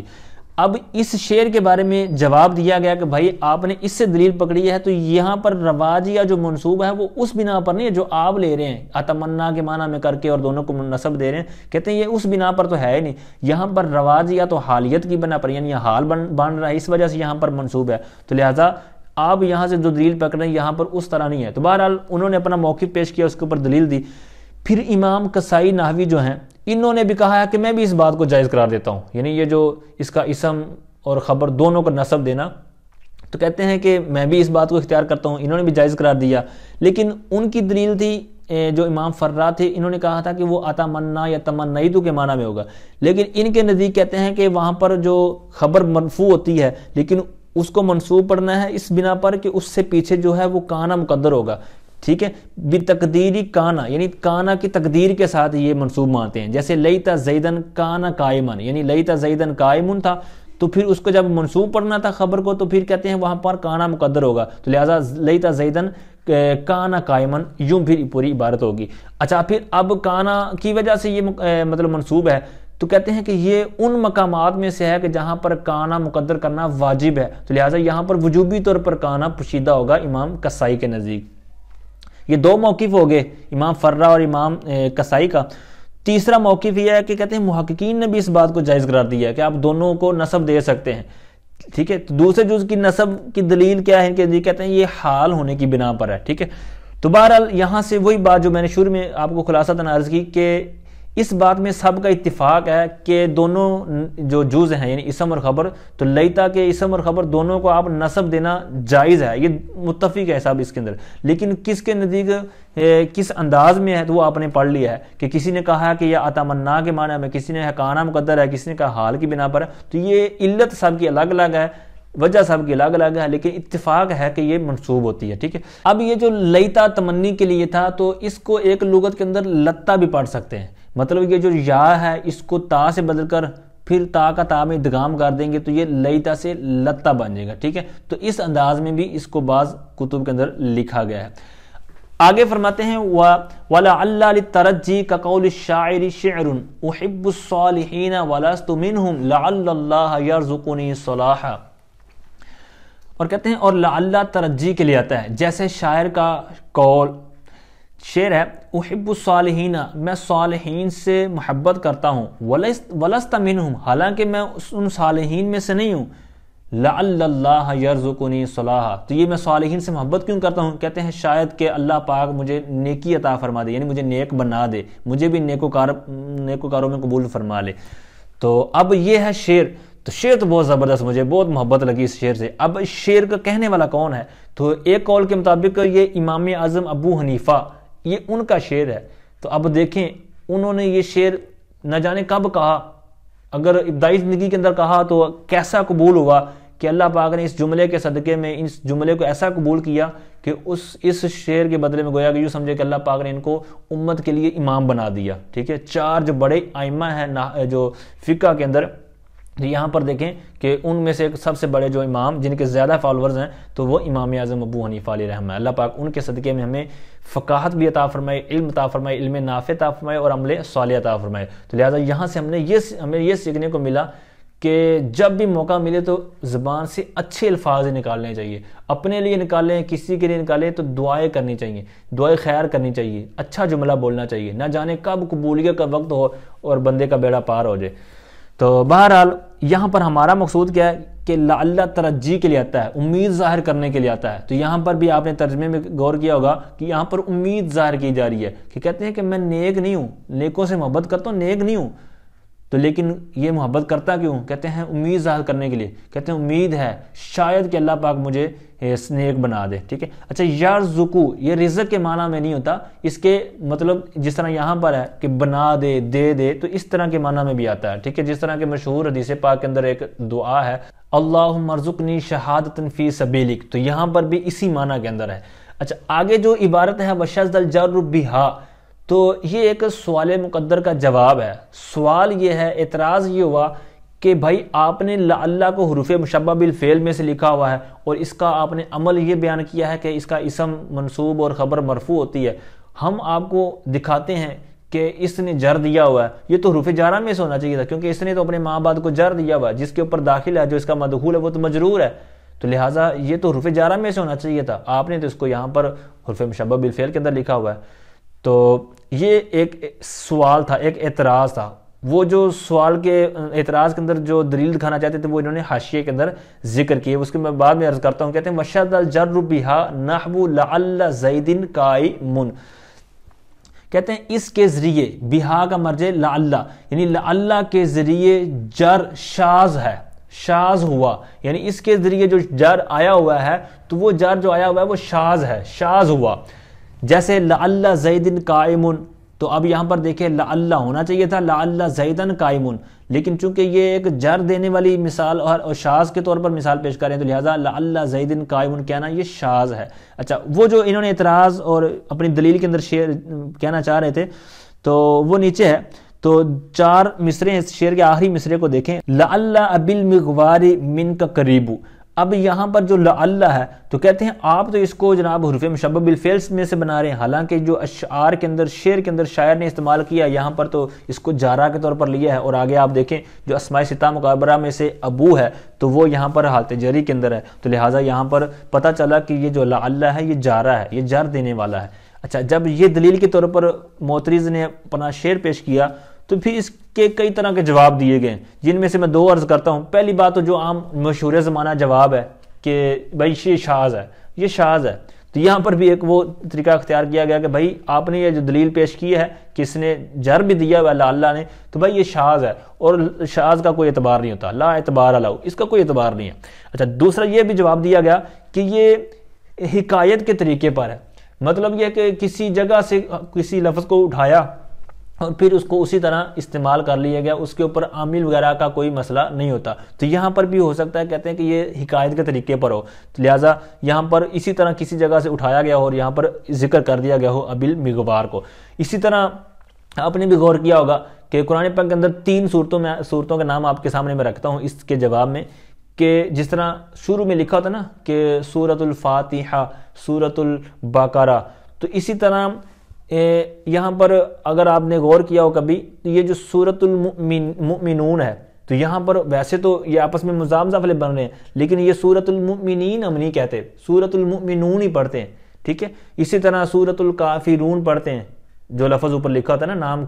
جو سورت کا نام لکھا ہوتا ہے، سورۃ الکافرون، اسی طرح سورۃ المنافقون، تو حالانکہ ہونا تو ان کو حالت جری میں چاہیے تھا، تو یہاں پر بھی آپ نے یہی جواب دینا ہے کہ یہ حکایت کے طریقے پر ان کو لکھا گیا ہے، کہ یعنی قرآن پاک کے اندر وہ جو سورت کے اندر جو استعمال ہوئے نا، اس طرح قل یا ایھا الکافرون، تو یہاں اس آیت سے الکافرون کو اٹھایا اور اس کو نام کے طور پر درج کر دیا۔ اسی طرح مؤمنون سورت کے اندر، آیت کے اندر جس طرح استعمال ہوا تھا تو مؤمنون کو وہاں سے اٹھا کر شروع میں لا کر جب نام لکھے جا رہے تھے تو وہاں پر اس کو اسی طرح رکھ دیا، تو لہٰذا یہاں پر بھی آپ نے یہی جواب دینا ہے۔ اگر کوئی آپ سے اعتراض کر لے کہ بھائی یہاں تو مضاف الیہ بن رہا ہے، تو وہاں پر آپ نے جواب یہی دینا ہے کہ یہاں پر یہ حکایت کے طور پر، یعنی جس طرح